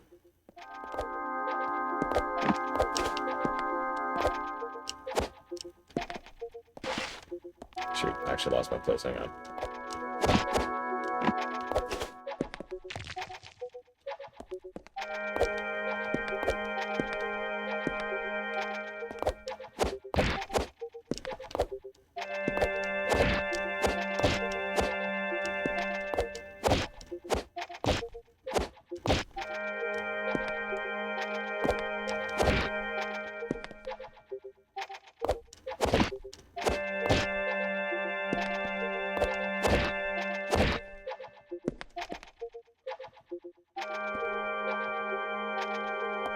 I mean, what's the difference, Elizar? But the obvious answer is Thronebreaker, which I have streamed.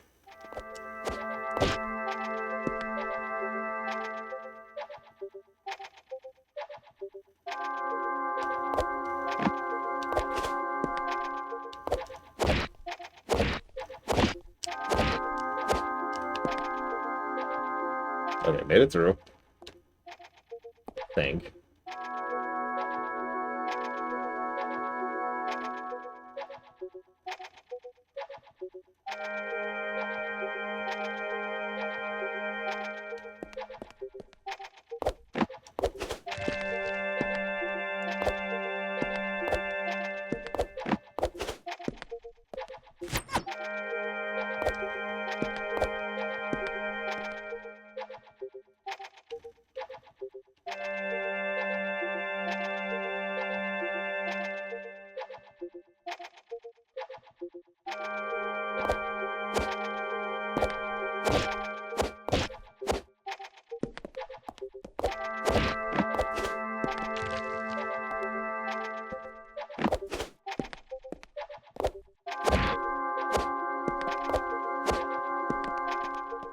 Okay, that was hell. Jesus Christ. Sorry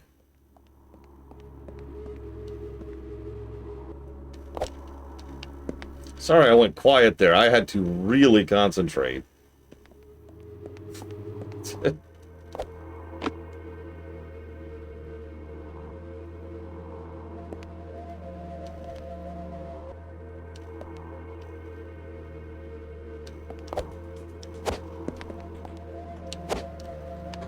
I didn't mean to fall there.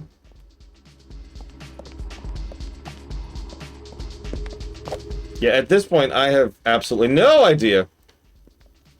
Like, I really don't. I'm just flailing at this point. Now, if this was a particularly good game, no offense, there would be some kind of indicator that makes it obvious that I'm doing things back-assed, or that I am bomb jumping, for example. But to be completely honest with you, if not for the fact that people in chat had just told me that I was bomb jumping, I wouldn't be sure if I was or not. This game has been so absent feedback that I would fully believe that it actually wanted me to go through the pitch black room. You know why? Because I could. No, I'm dead serious. Let me use LTTP as a counterpoint here. In LTTP, you know what actually stops you from going through rooms without the lantern? The fact that absolutely nothing is rendered. I don't mean like there's a shadowy layer. I don't mean like there's low lighting. I mean nothing is rendered. If you fiddle with the game, you'll notice that nothing is actually there. The only way... Sorry, Legend of Zelda: A Link to the Past. It's a game on the SNES. By contrast, here, there was actually some really interesting game design, which I noticed immediately and was going to comment on. That's what I thought. About how there was just enough that you could signpost yourself and figure out where you were going. Outlines were visible. The fog actually added to visibility overall. I hate this NES! And there was usually like some kind of light source somewhere, so you could orient yourself in the room. So, based on that, my automatic assumption is it wanted me to do that. Yeah, in other words, it wanted me to navigate via the barely existent resources it gave me in order to navigate. Especially given that goddamn boss fight. That's just the sort of thing I'm already expecting from this game. Yeah, I didn't think so.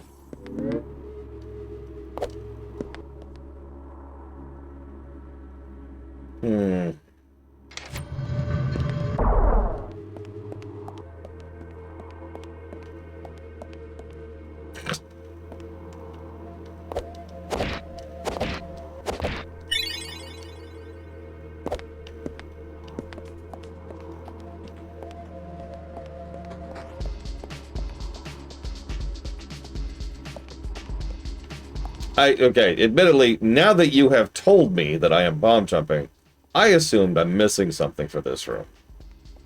That's why I just walked away from it.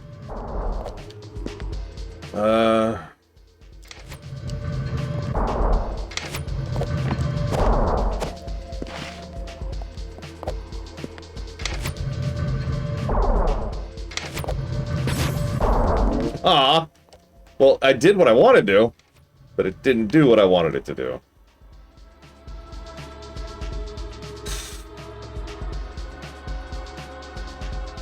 No, I saw those. I saw those earlier.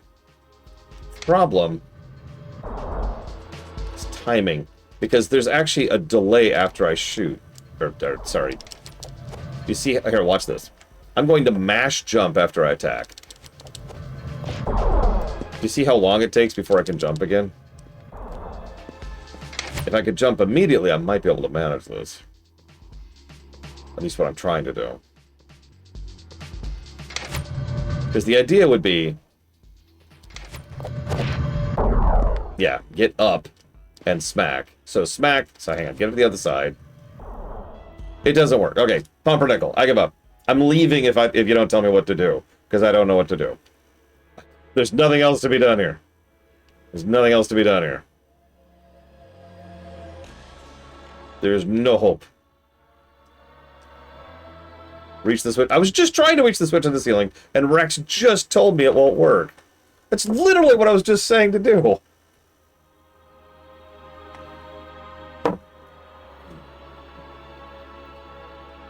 Unless you mean like this, in which case you are out of your goddamn mind.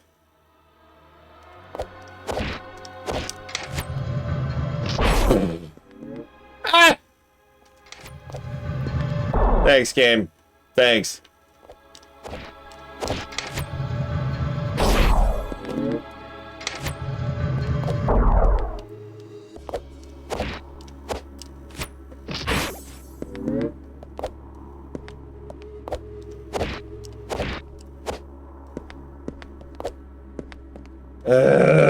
gotta delay the attack.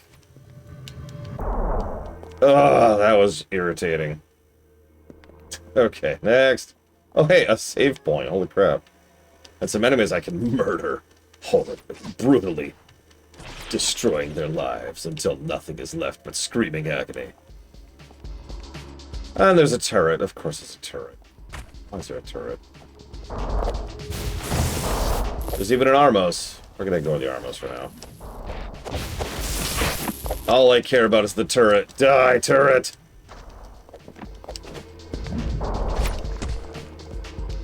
Of course, it's a Zelda room, so hang on.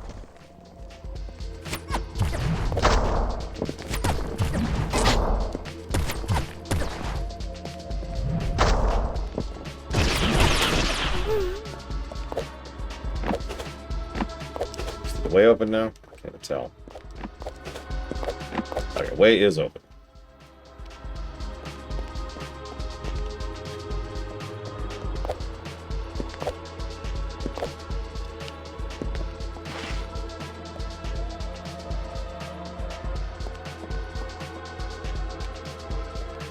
Yeah, that was very technically a red room.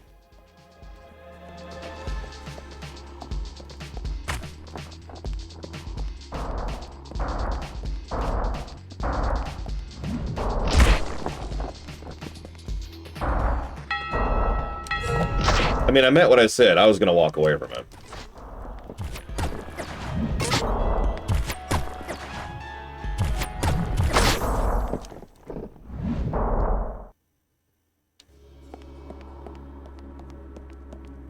Oh, God damn it.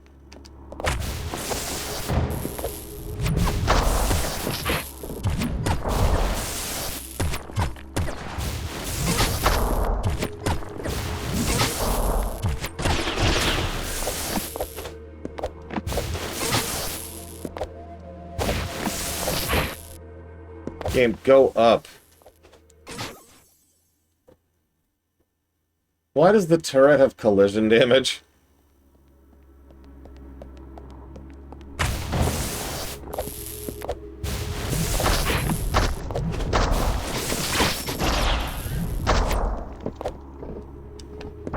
That actually explains the issues I was having there.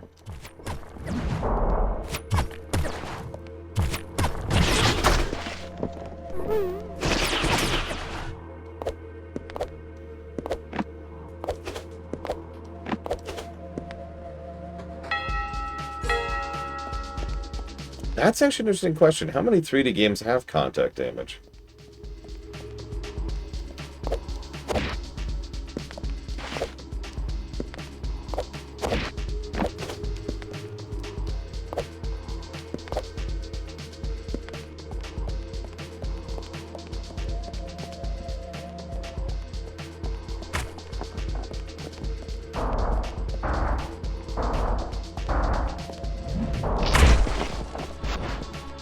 Fine game.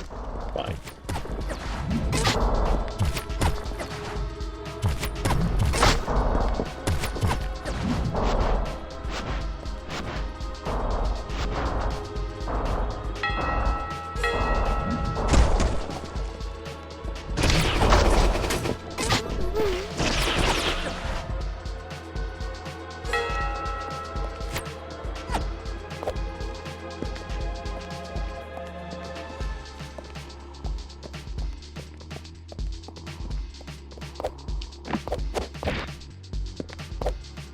Yeah, I'm not a big fan of contact damage.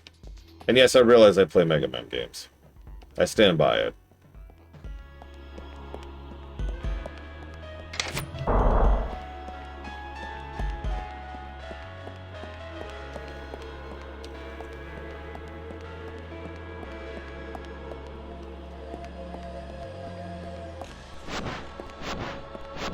Probably Moog.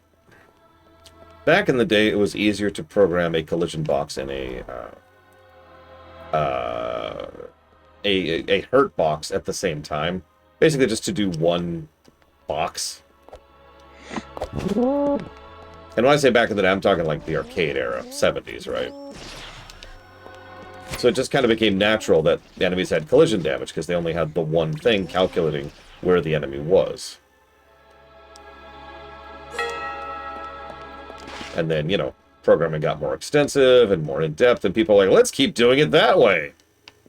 Why? Because we've done it that way in the past. And that's the only reason we need.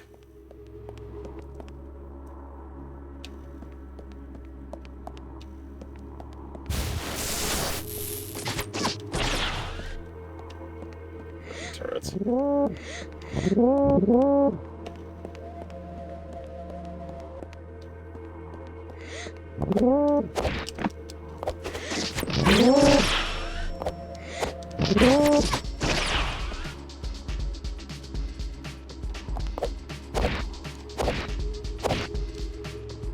Perfect.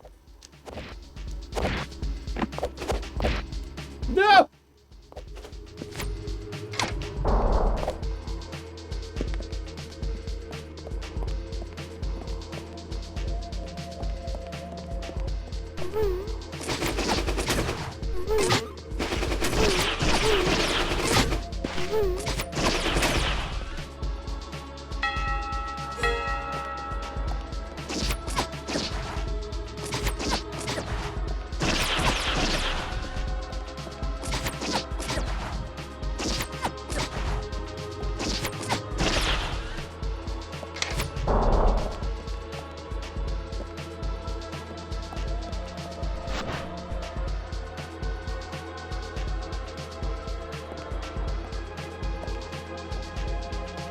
Yeah, well, I hope so. Heck. The Democrats have been a bunch of limp-dicked nobodies for way too long at this point.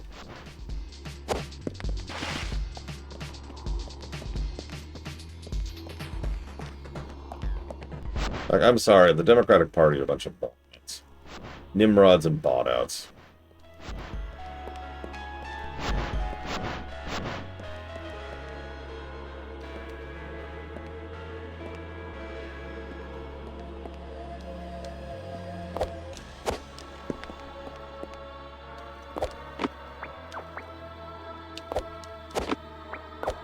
There's the other one. That should be 4 now, I think. Whoop! Ah, all the way to the bottom. Thank you for the sub, Narset. Always appreciate.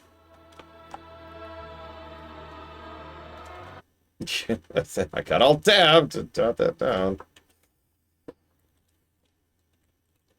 But I'll put that towards Persona 3R.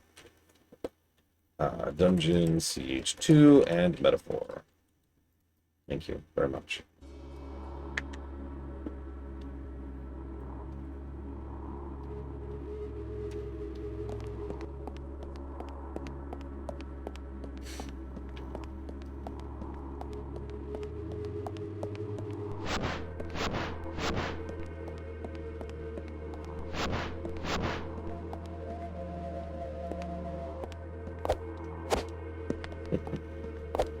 A significant story so far?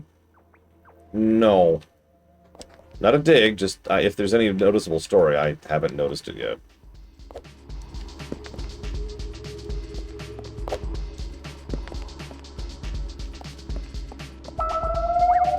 No, I don't feel like dealing with you.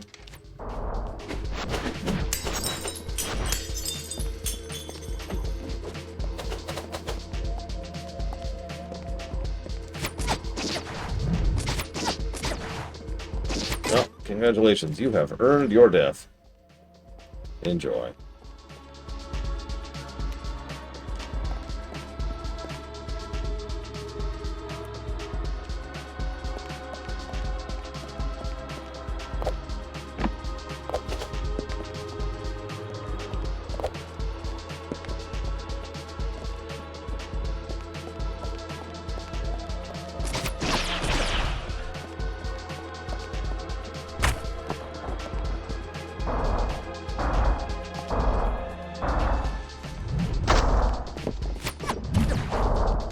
You want to know the secret of the Democratic Party, for those of you who don't live in the United States? It's actually very simple. The Democratic Party pretends they are left-leaning and are actually right. That's it. That explains everything about the Democratic Party in the United States right there.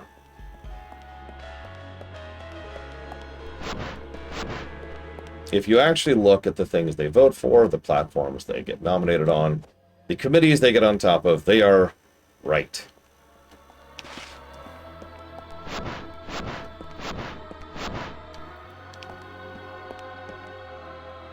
No, the real problem in the States is the freaking billionaires. I'm sorry. I'm sorry to keep banging on that drum. I swear I'll stop banging on it as soon as it stops being worth banging on. I'm missing one.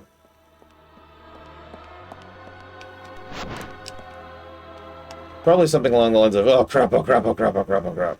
Try accident. Okay, so I got that one, and I got that one. There's one I'm missing. Or is there one I'm missing?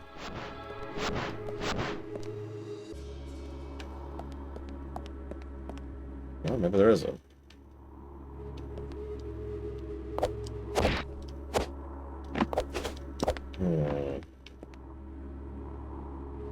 Maybe that's in range? So I'm not sure how to get up there.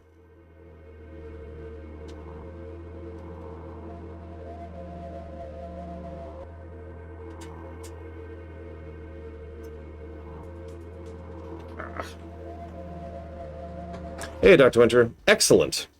Midnight at launch has already outscored Dragonflight in general.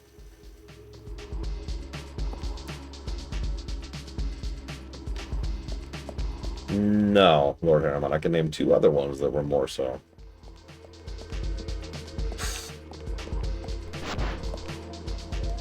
Now, that's kind of a damning and sad statement more than anything.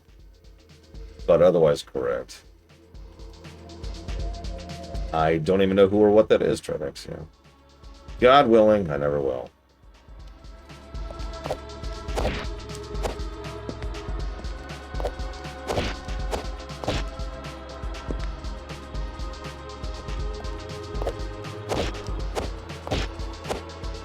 Nope, nope, nope.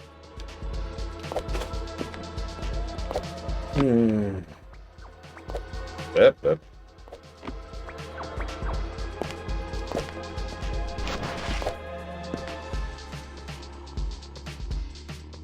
Well, it can't be worse than RFK, would be my answer to that, Trevex, yeah.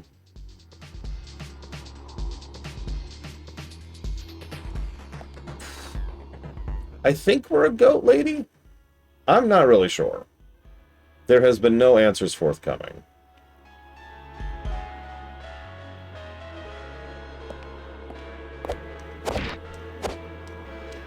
Okay, I don't know how to make this jump. My brain, my platforming brain is telling me this jump is impossible, which means I'm missing something. Now, I know there's a move I'm supposed to have, but, like, is this jump possible right now? Because I don't see how it is. The distance between the diagonal wall and the platform in the middle is too great.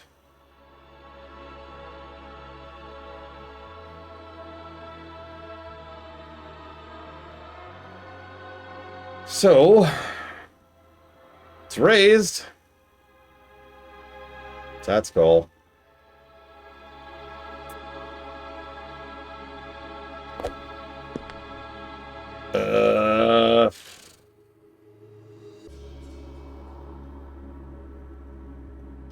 So there's this thing called the caps lock for all this time.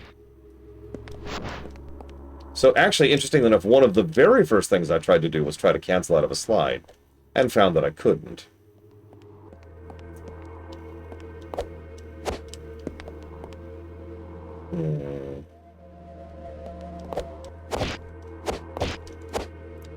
Okay, I think I actually know how to do this.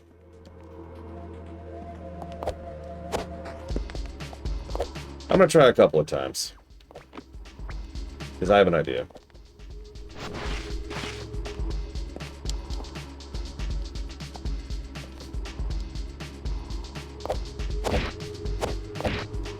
No.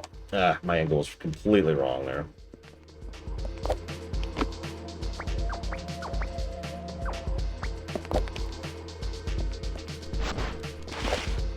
Listen, if there's one thing I think we can all agree on, offshore Twitch account, it's that we're all idiots.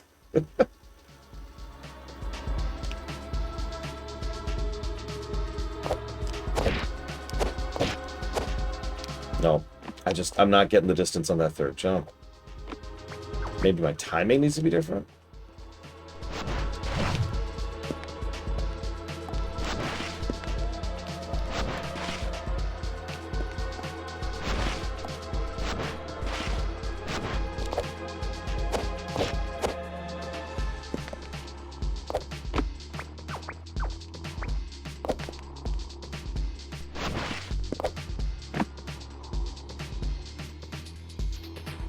Huh.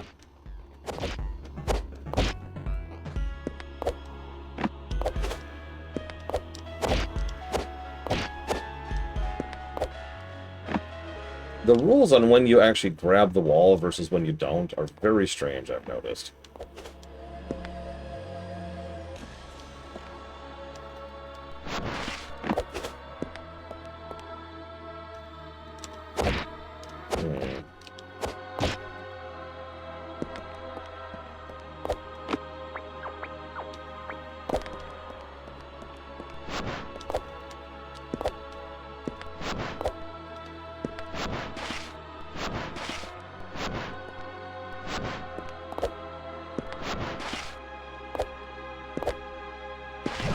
There it is.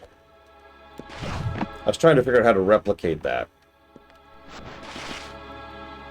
That is a very strange input.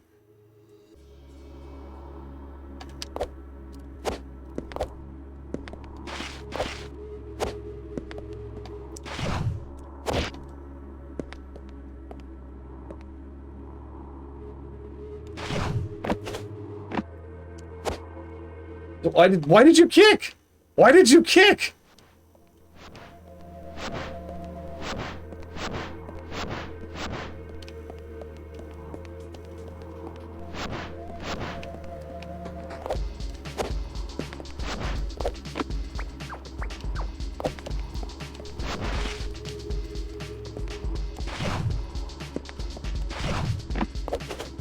No, no, no. Okay.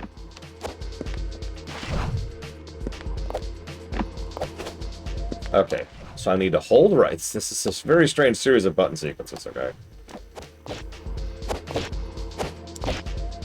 Or I could just do it on accident! Oh god, I can't reach it. I can't reach the rope. I can't reach the rope.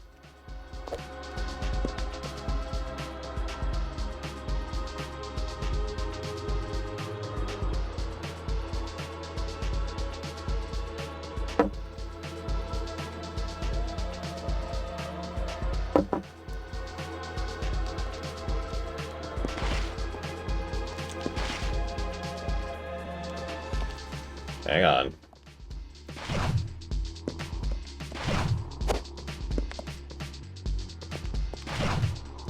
I don't even think I'm getting close. It is so far up there. It is so far up there.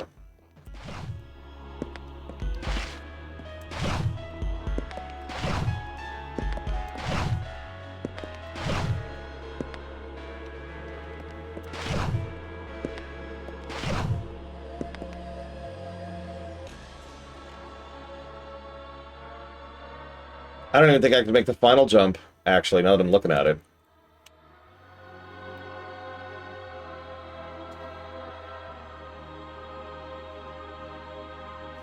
Anything new, Water Brent?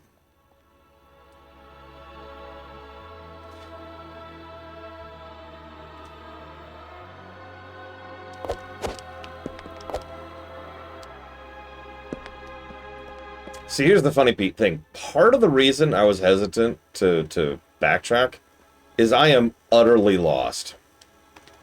Anybody who knows me knows I actually have an extremely good sense of in-game navigation, especially in a Metroidvania.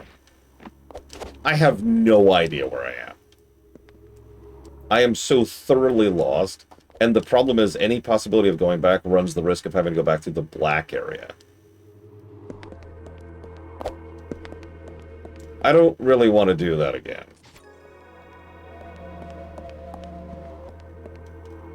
I don't want to do this room again either, but, you know, whatever.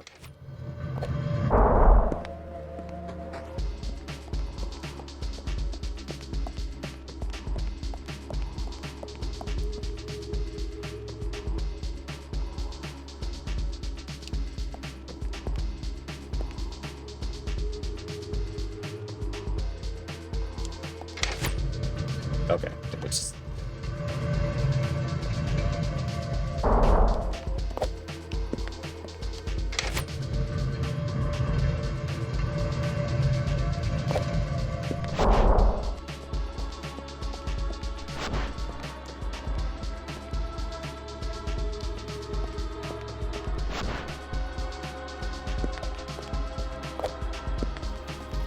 Uh,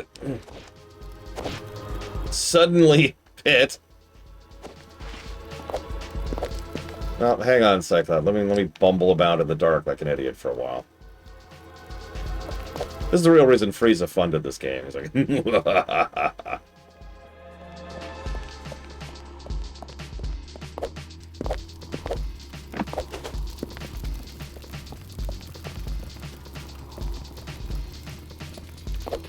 So I actually resisted going this way last time, if you remember.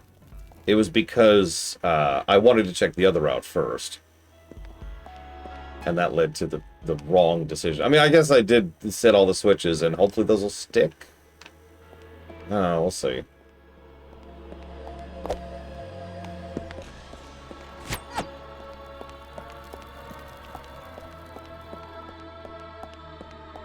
Yeah, I was going to say, if I have to do all that again, that's going to be irritating. But if it saves progress, then I have at least not accomplished nothing.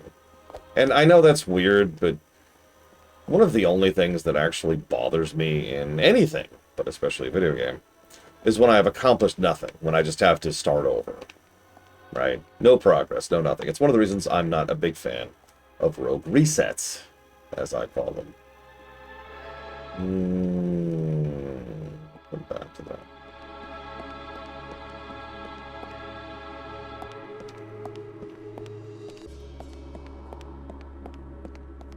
Because a rogue reset is just, do a new run.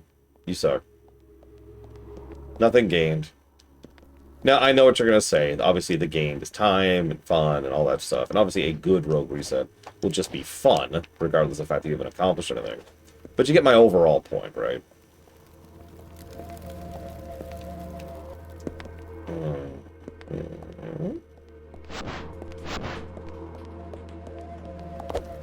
This is the same room, isn't it? This looks a lot like the same room, but at this point I'm not willing to say that. Yep, no, okay, same room. Okay, well, we have turned around.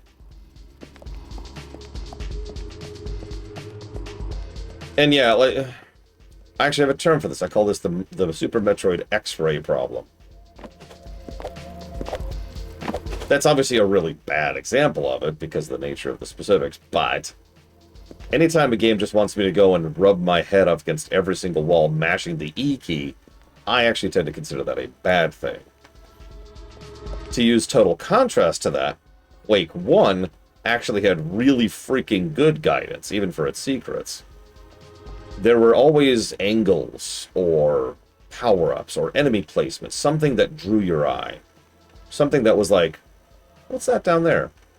And that just kind of got you started on the path. It's not a giant neon sign saying, hey! But it's something about the level design or the layout that makes you think something might be over there. Some of you may be aware of the fact that recently I've been going through Final Fantasy IV again for the Trek Lorani. And let me tell you, that game is a lot better than I remembered it in the nitty-gritty and the little details.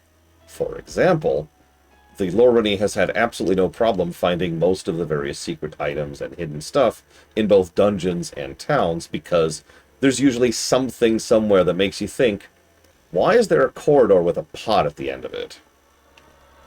Right? Little stuff like that. That makes you think, what's that over there? Oh. Yeah, exactly. There is a guidance to it. What changed? I don't even get to see what changed. All right, whatever. So, oh, that right there, I think. Changed. Maybe. How do you become a writer? Well, the first thing you do push-ups is you wait until we're actually working on the Trek review again. And then you ask me for an invite to the writer's room. And then Shazam!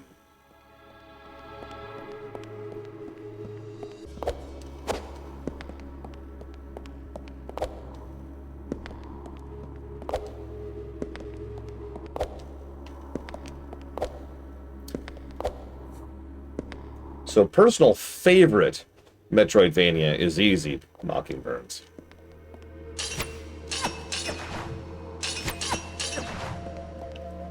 The actual best, I'd have to go double check my my notes, which I have. Over here.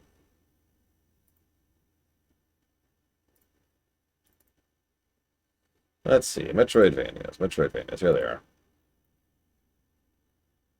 Well, okay, it's the same one. But, towards the top of the list, I'll just give you 4. Because all 4 of these are absolutely freaking amazing. They are Super Metroid, Metroid Dread, Ori and the Will of the Wisps, that's Ori 2, by the way, and Castlevania Symphony of the Night. All 4 of those are banger games. Ugh. We also have some really, really good ones in Samus Returns, AM2R, Zero Mission, Time Spinner, Castlevania Revamped, and Ori 1. Every single one of the games I just mentioned scored above 100.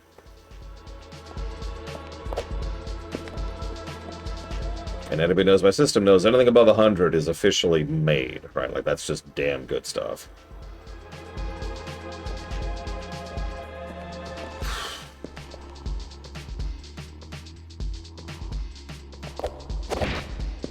Well, if I can't name a best, then I'm not doing my job correctly, Rex, so forgive me.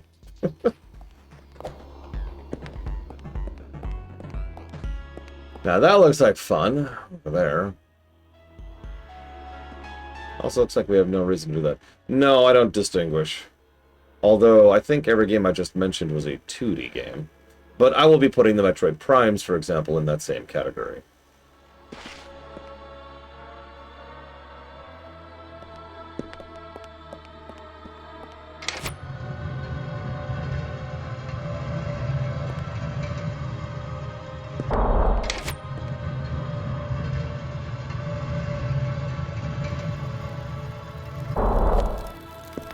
And I'm struggling to think of other 3D Metroidvanias other than the one I'm currently playing. I'm sure they exist, I'm just not coming up with any right now.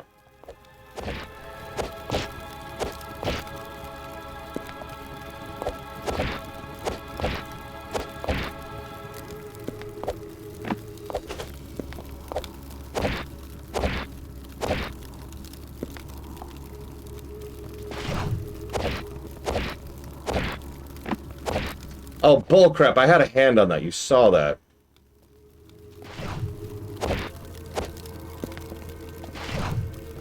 Yeah, I've been pushing against that more and more lately, Rex. If you'll forgive me for getting defensive. I've noticed more and more people are like, well, that's just his opinion. And fuck you, if you think that, if I can just be really blunt. That is some of the most diminutive, insulting crap you could ever possibly say to me. That this is just my opinion.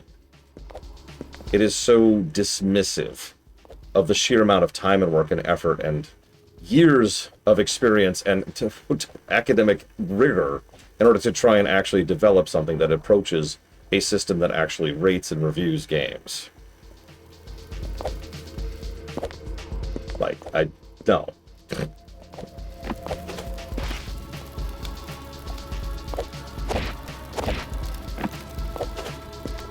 So I've got a door. Yeah, that's pretty much it. I'm sorry, it really pisses me. This is where I just came in. It really pisses me off, Mockingburns, because I've been getting more and more and more and more of that. Just very, very gradually over time, right? Inch by bloody inch, people have been telling me more and more that my review system is invalid because it is just my opinion.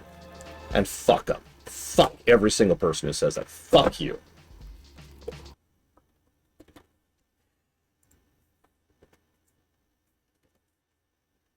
What am I writing down? That was from Rex. I knew there was a sub in the middle of that. And that's towards Axiom Verge 2, Tunic, and Dragon Quest 9. Thank you very much, Rex, for the sub. Always appreciate.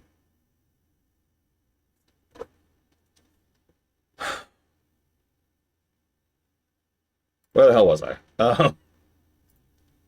Right. Yeah, Mega Man X7 is just the best game ever made. I don't know what's wrong with me.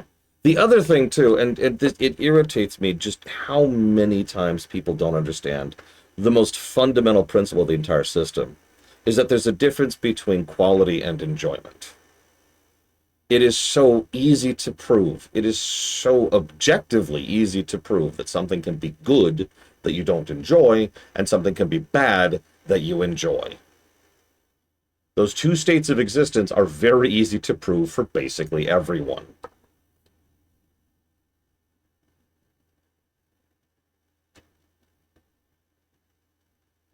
That's why I hedged earlier. I literally just did that. Mockingbirds was like, hey, what's your personal favorite? I said, well, you said favorite, not highest rating. So I decided to be like, all right, let me do my favorite, and that's Super Metroid. Oh, God. Oh, come on, Gabe.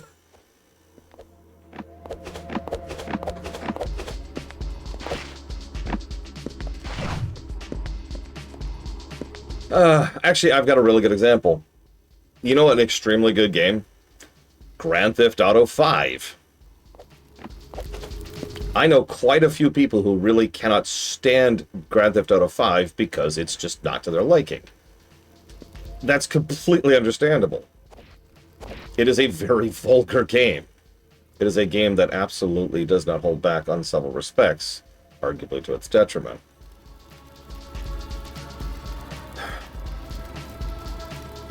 Oh, what?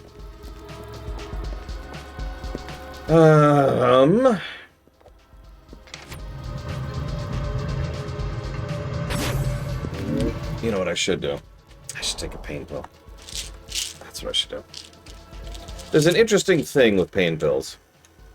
If I say right now, never be afraid to take a pain pill, I guarantee you at least one person right now who heard that sentence, either on the VOD or live, had the immediate pushback of, well, you don't want to take too many pain pills.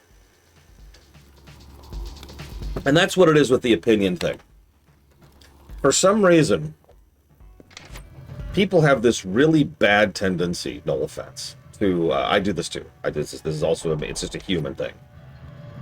To feel the need to always point out the obvious just because you say something, right?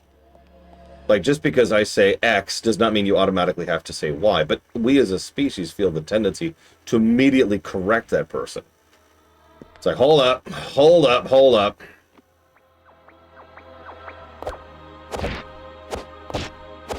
Like, and it feels like such a silly thing to say. Yeah, taking too much pain meds is a bad thing. Duh.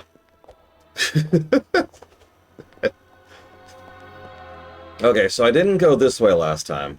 I'm not even sure I can reach that way. In fact, I'm actually now 100% certain I cannot reach that, at least not from up here.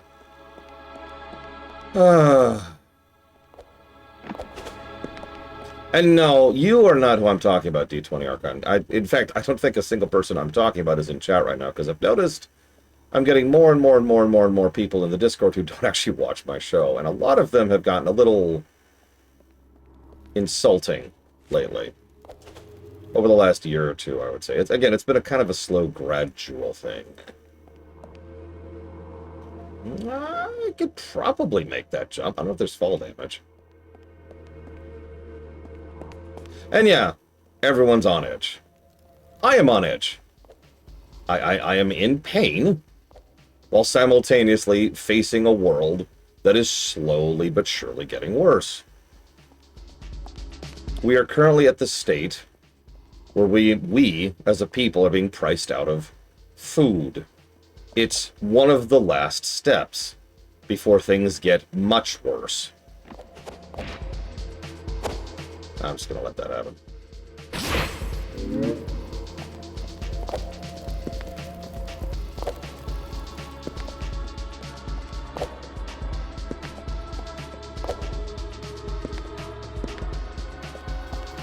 And yeah, that too, D20, obviously. Sorry, it's for whatever it's worth, my earlier cussing, which I mean 100% and will not take back, because that would be a lie, is not aimed at anybody who is currently in my chat. Make of that what you will.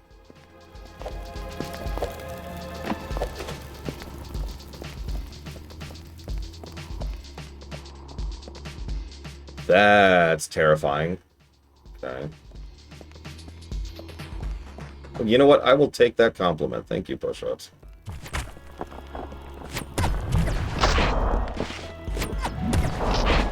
Of course the tiny one is the real issue, and of course the tiny one knows how to knock away my sword. Of course.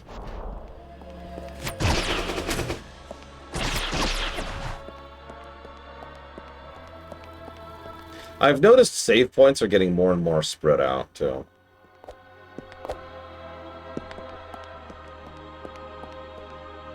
There's another ground pound thing I can't do anything about.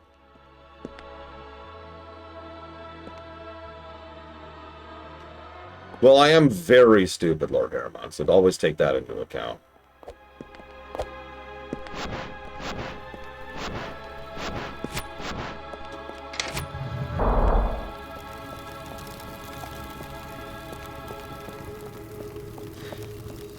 Agreed, Dakota.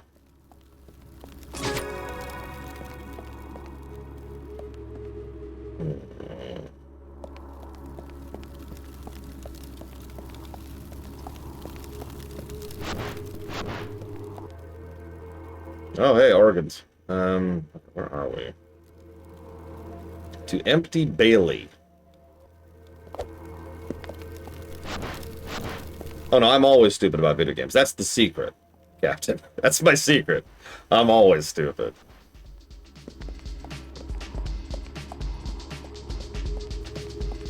Here's the problem. If I can be very honest for just 1 second. It is entirely possible that I'm wrong about many, many things. If I'm not willing to admit and accept that up front, then I am a true moron. You know, there's something legitimately wrong with me, intelligently speaking. So you could say I'm wrong about a lot of my politics, a lot of my opinions, a lot of my perspectives. And that is something that I must accept as possible.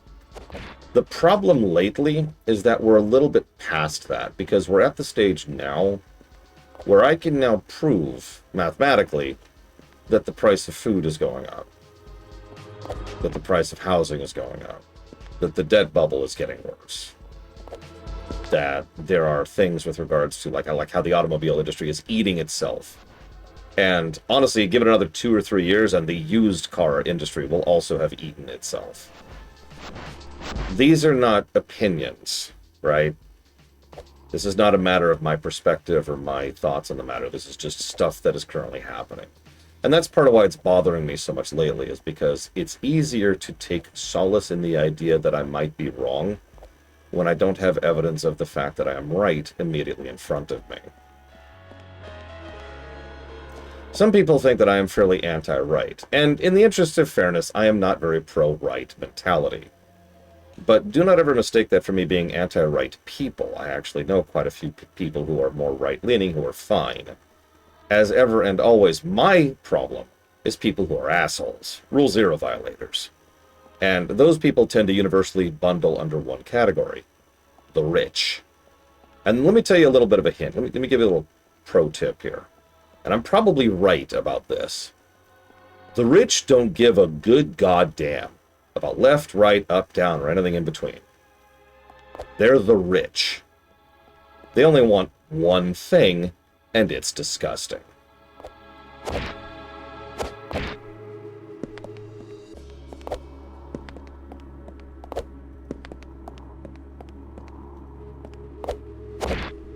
Yeah, I've seen that, D20. Lack of empathy being something that they actually teach.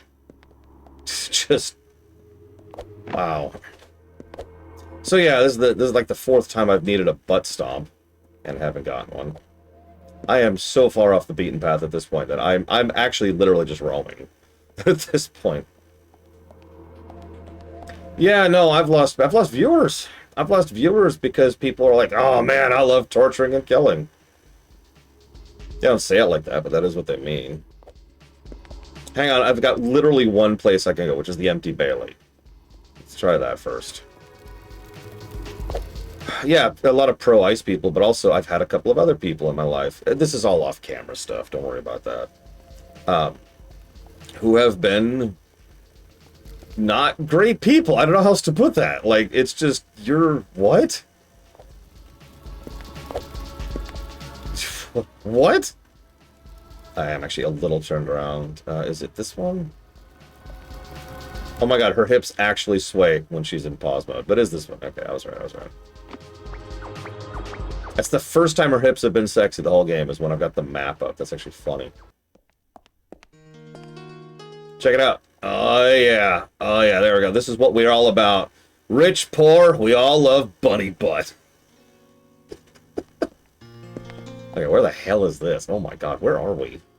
We are in a dream, aren't we?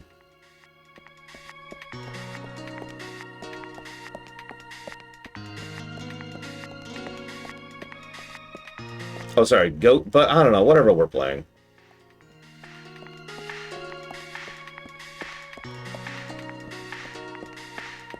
You know what really irritated me about that game, Lord Hermont?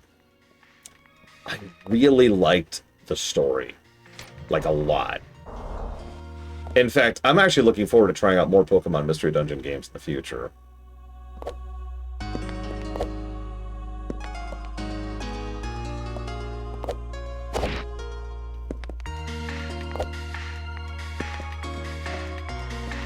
I guess I'll save since I'm up here now.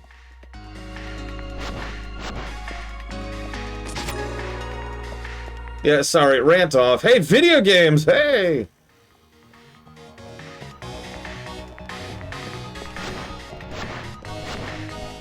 Yeah, that's another thing. I don't want to go too much down this rabbit hole, because there are specifics that are not my place to share, but there are individual people I'm concerned for right now. And one of them is me. My finances, please don't donate. Okay, please don't. My finances have slowly been dipping lately. I don't just mean because things are getting more expensive. I mean because I rely entirely upon generosity and donations. And everyone's feeling the squeeze. Which means you guys are donating less. That's logical. That makes perfect sense. You have less to give. I already can't afford my own place. No, for the love of God, please don't. I'm not begging. I'm really not. That's the horrible part. I absolutely understand just how messed up things are right now. And how expensive everything is. And how our buying power has gone down. I get it. Trust me. It is just depressing and, frankly, scary. I have no safety net.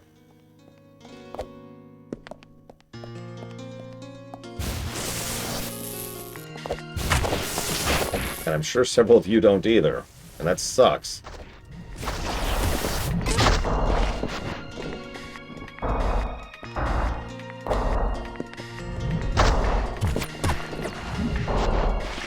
Oh my god, Mockingbirds, I can't believe you would hide that from me! The fact that you're British. Oh, I feel so betrayed.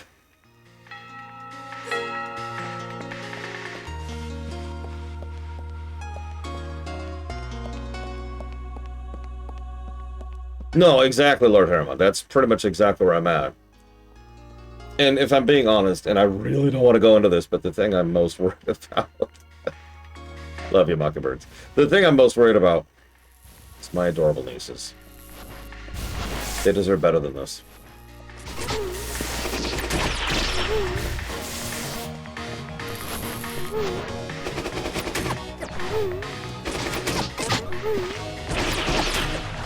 I was gonna say, in fairness, we all do. We deserve better has kind of been a quote that's been bouncing around my brain a lot lately. I am not push-ups. I have no issues to speak of.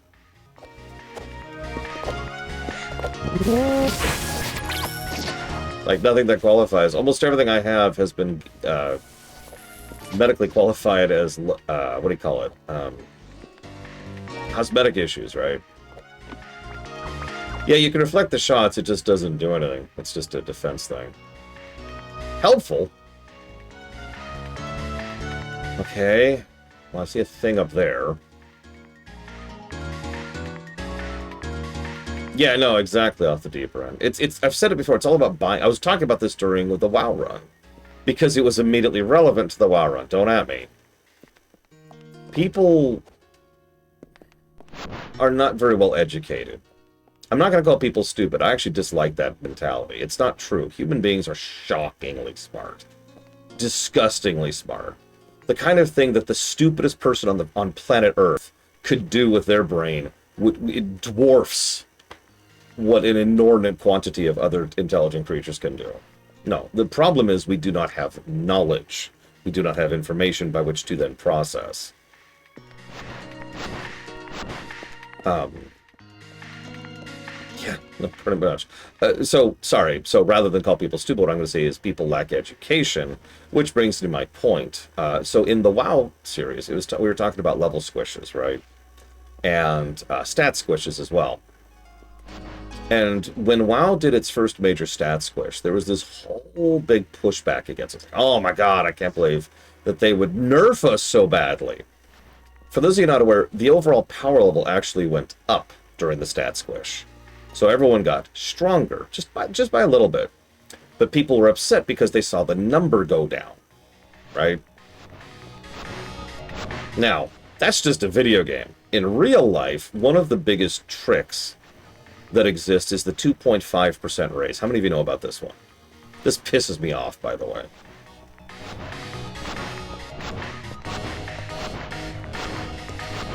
So for those of you not aware, if you get a standardized 2.5% raise, you are actually getting less money every raise because your buying power is actually shrinking. That raise is there as a way to try and make you feel like you're making more money, but your purchasing power is what that's actually called. Your purchasing power is going down because the rate of increase in goods and services, the basic living, is going up at a rate larger than 2.5% per year. Or whatever the per annum, I think? I don't know, it doesn't matter. It just means per year. Lord, shut up. Yeah, you see the problem, D20 Argon? Yeah, minimum wage has gone up tremendously in raw numbers. It's actually gone pretty far down. I remember when I actually worked a minimum wage job, that was 30 years ago now. And it was not a bad thing. I had a decent amount of money to be able to buy a decent amount of things. It's actually how I bought my PlayStation 1 back in the day. And I had a car, which I paid for.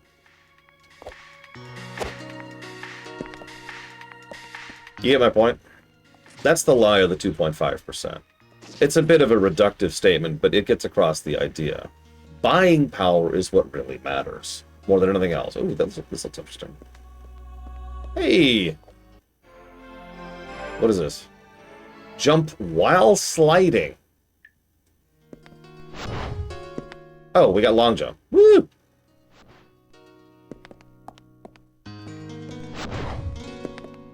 It really is long jump. It really is. It's just straight up long jump.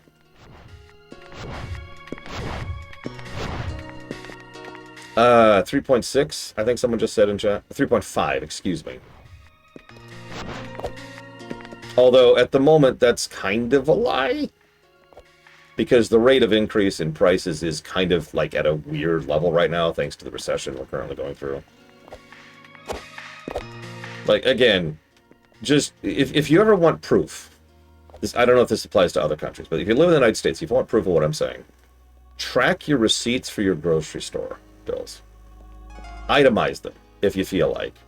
Watch how much the price of meat, of vegetables, of fruit, of bread, you know, basic essentials goes up over time. Because it has been. And that's the problem. Yeah, milk, eggs, bread, meat, produce. Those are the big ones to track. You can track other stuff. Candy's been getting worse lately. Have you noticed that one? That one kind of surprised me. But actually, from what I understand, that makes perfect sense given what the confection industry is doing right now. Yeah, no, candy is getting way overpriced because they're... Long story short, they're expecting returns that they're not getting, so they're just raising prices across the board to try and make up for it. Very, very simple version of that. Yeah, pretty much anything that's like snack foody is getting up there too. Listen, they've already been exploiting child labor. They need to do more. You understand? Oh, cigarettes. Oh, God. Cigarettes is really bad right now. So, most of my biological family smoke. So I hear about that one a lot. Yeah. I think I can make this. Yep. Yep. Okay, we're good. Oh, yeah, I'm glad I never started. I would not want that right now. I have my own addictions. I do. Seltzer water. which, this is going to sound very strange, has actually gone down in price. I am nothing short of shocked by that, because, I don't know if you're aware, soda has been going up in price, too. Oh, didn't quite make that. Like Coke, root beer.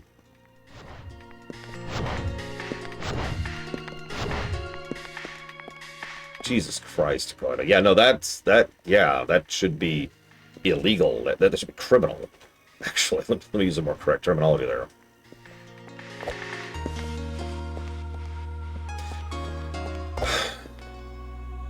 I actually have... Yeah, actually, you're right, D20. God, I didn't even think about that. You're absolutely right. Oh, that's wild.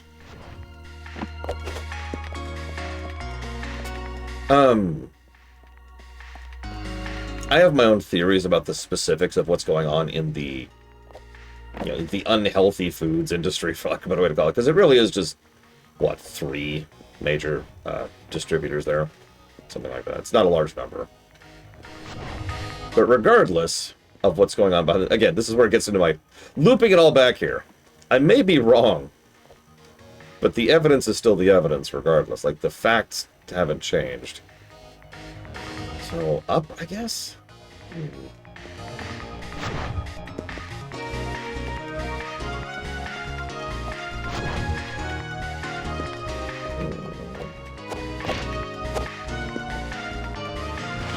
The problem is I'm not sure where to go. Like, I'm just kind of guessing at this point. That's why I said up, I guess. So my overall theory boils down to the fact that between a large number of problems, including... Oh god, where do I even begin with that? Like, it's a lot of stuff. Like, we've got changes in regulations and reduction in regulations. We've also got a change in buying. Again, when people aren't doing well, people spend less money, which makes the whole situation worse for basically everyone. I know that sounds counterintuitive, but it's true. You buy less, so the companies adjust to make things either more expensive or they just go down, which leads to the people who work at those companies making less money or getting fired, which leads to the people buying less, which leads to things getting more expensive, and you get where this is going. Okay, I think I know what it wants from me. Hang on. Yep. Okay.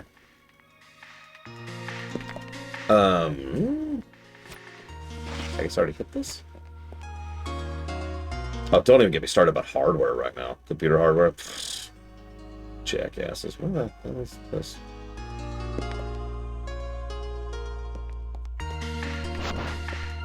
I've already been here. I've already been here!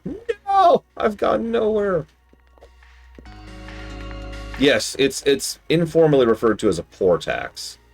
And yeah, it is actually a very... Oh, no, I'm sorry. No, I'm an idiot. You are correct, Lord Harriman. So there's this weird economic truth that the worse off you're doing, spending less tends to make it worse. Now, that's not universally true. Obviously, nothing is universally true. But it's a common economic tendency. The poor tax ties into this. Because if you are poor, it's more expensive to exist, for a lot of reasons I don't want to go into. As a consequence of that, most people who are not doing well spend less and are already dealing with poor taxes, you know, the poor tax. And so the whole thing kind of, interesting, runs into itself, right?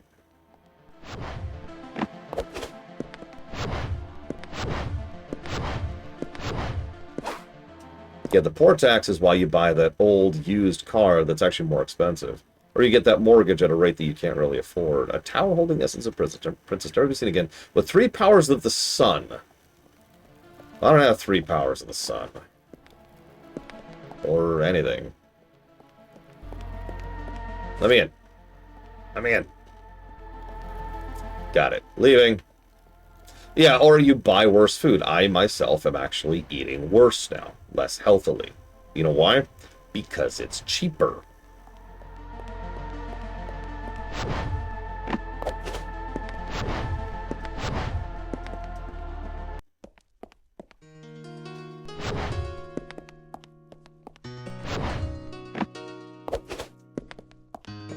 I know, off the deeper end. We as a species are extremely predictable about certain things, and one of them is having children. Some people will just never have children. That's fine. But as a species, the more prosperous we are, the more children we will have. The less prosperous we are, the less children we will have. That's it. That's the big secret. If you wonder why birth rates are going down, it's because life sucks right now. Yeah, that's another thing. Fast food is slowly getting priced out of existence. I would not be surprised if we see a complete paradigm shift for fast food and what fast food is inside of the next 5 years on the outside. Hello.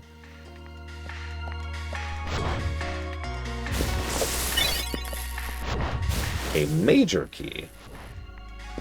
Also, I notice enemies respawn when you zone, which makes sense. Yeah, no, fast food is stupid right now. It should not be $14 for a freaking burger.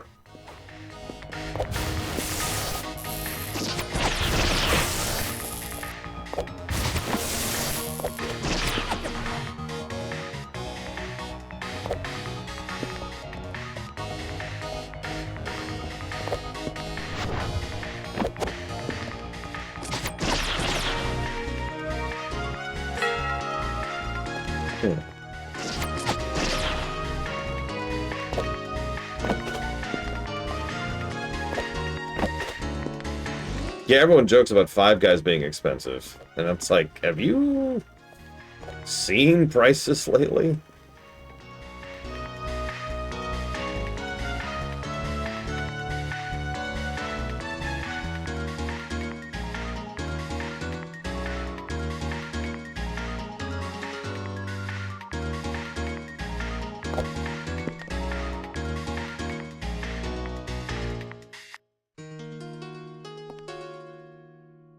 Yeah, hang on. Let's see. Now this is a delivery, but let's say I really wanted one of those new pretzel burgers at what's your fig right now? Wendy's.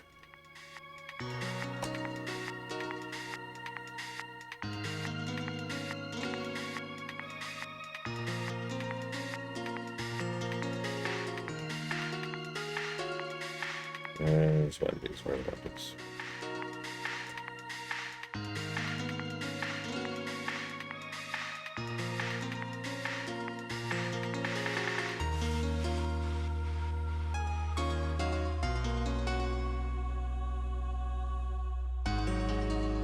So if I decided to get a double right now, a double pretzel burger at Wendy's, where I am, because, you know, local regional pricing is a thing, even though they keep trying to push back against that. That is $12. Now, I'm gonna be real. Those burgers are not $12 of burgers.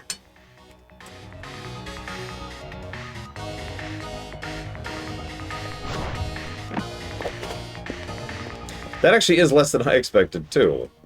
I swear I saw 14 recently, but I might have been looking at a combo or something.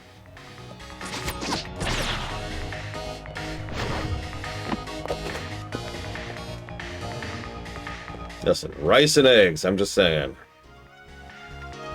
Fair, Moog. Okay, so... What the hell is that?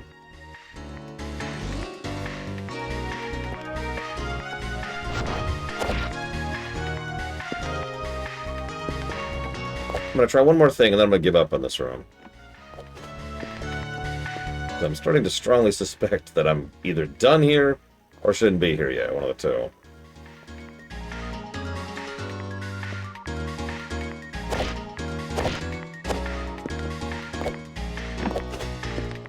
So, at the moment, I'm just going anywhere that I haven't already been. Look, I have no goal. I have no objective in mind. I am roaming randomly.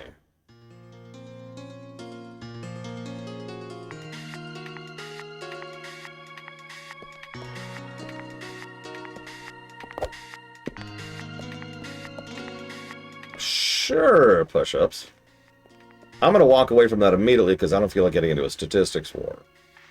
But historically speaking, Last I checked, people doing well equals more children. Or at least, as X says, people perceiving better equals more children. So, if I'm done here, there's literally only one place to go. Okay.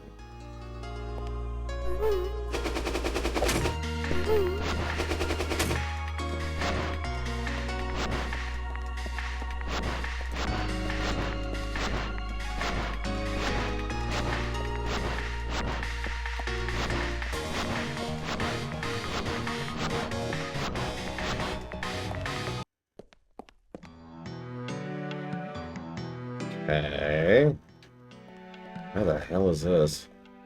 Oh, there's plenty of mitigating factors. Religion, urbanization, as Push-Ups mentioned. Birth control. Medical care, actually, is another big one.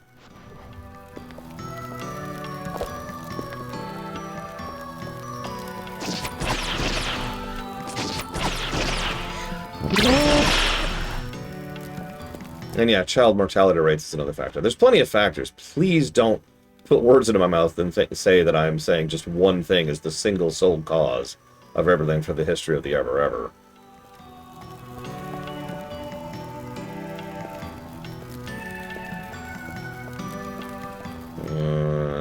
I don't think I can make that.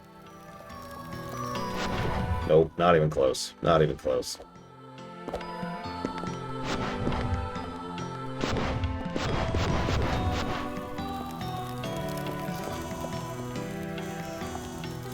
I thought about wall kicking it, but there's no way, right? I mean, there's no way. See, yeah, I lose too much momentum.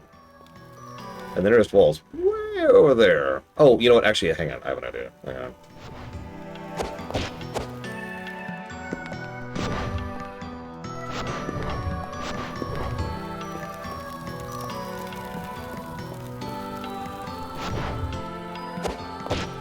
Nah, I waited too long.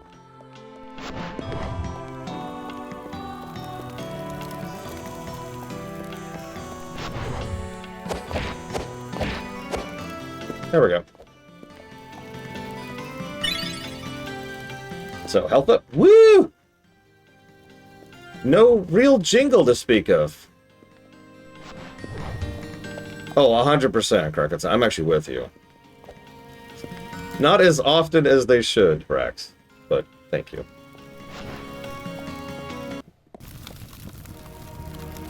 No, I refuse. Like, even if I was with someone right now, whoever I was with and I, because I'm into women, would be having a very long conversation about why we're not having children. This is not a world that our child deserves. Frankly. And that's it. That is the full extent of the discussion there, as far as I'm concerned.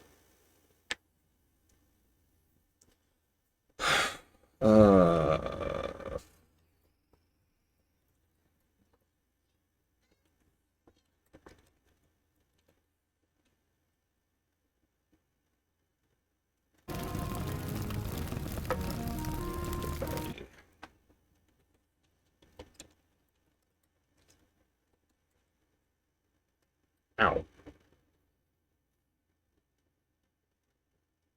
So what is bomb jumping? That's actually a very, very good question. In Metroid, as far back as Metroid 1, actually, bomb jumping is a very careful, very precise method of doing bombs in order to slowly raise yourself up, okay? Now, it's possible. It's been possible since the first Metroid game. However, it's not designed, or to phrase this differently, they don't design the levels around the fact that you can bomb jump. So if you bomb jump something, you are going out of order. You are sequence breaking in a specific manner that the game allows but does not accommodate for. Make sense? In other words, you are doing something that you shouldn't be doing while still succeeding at it. That's bomb jumping. So, like, what I just did is bomb jumping. I should not have been able to do that jump. And yeah, apparently this game is just absolutely littered with it. Anyways, yes, it is definitely lunch break. In fact, I am into my lunch break. I'm going to go have a bowl of cereal. See you guys.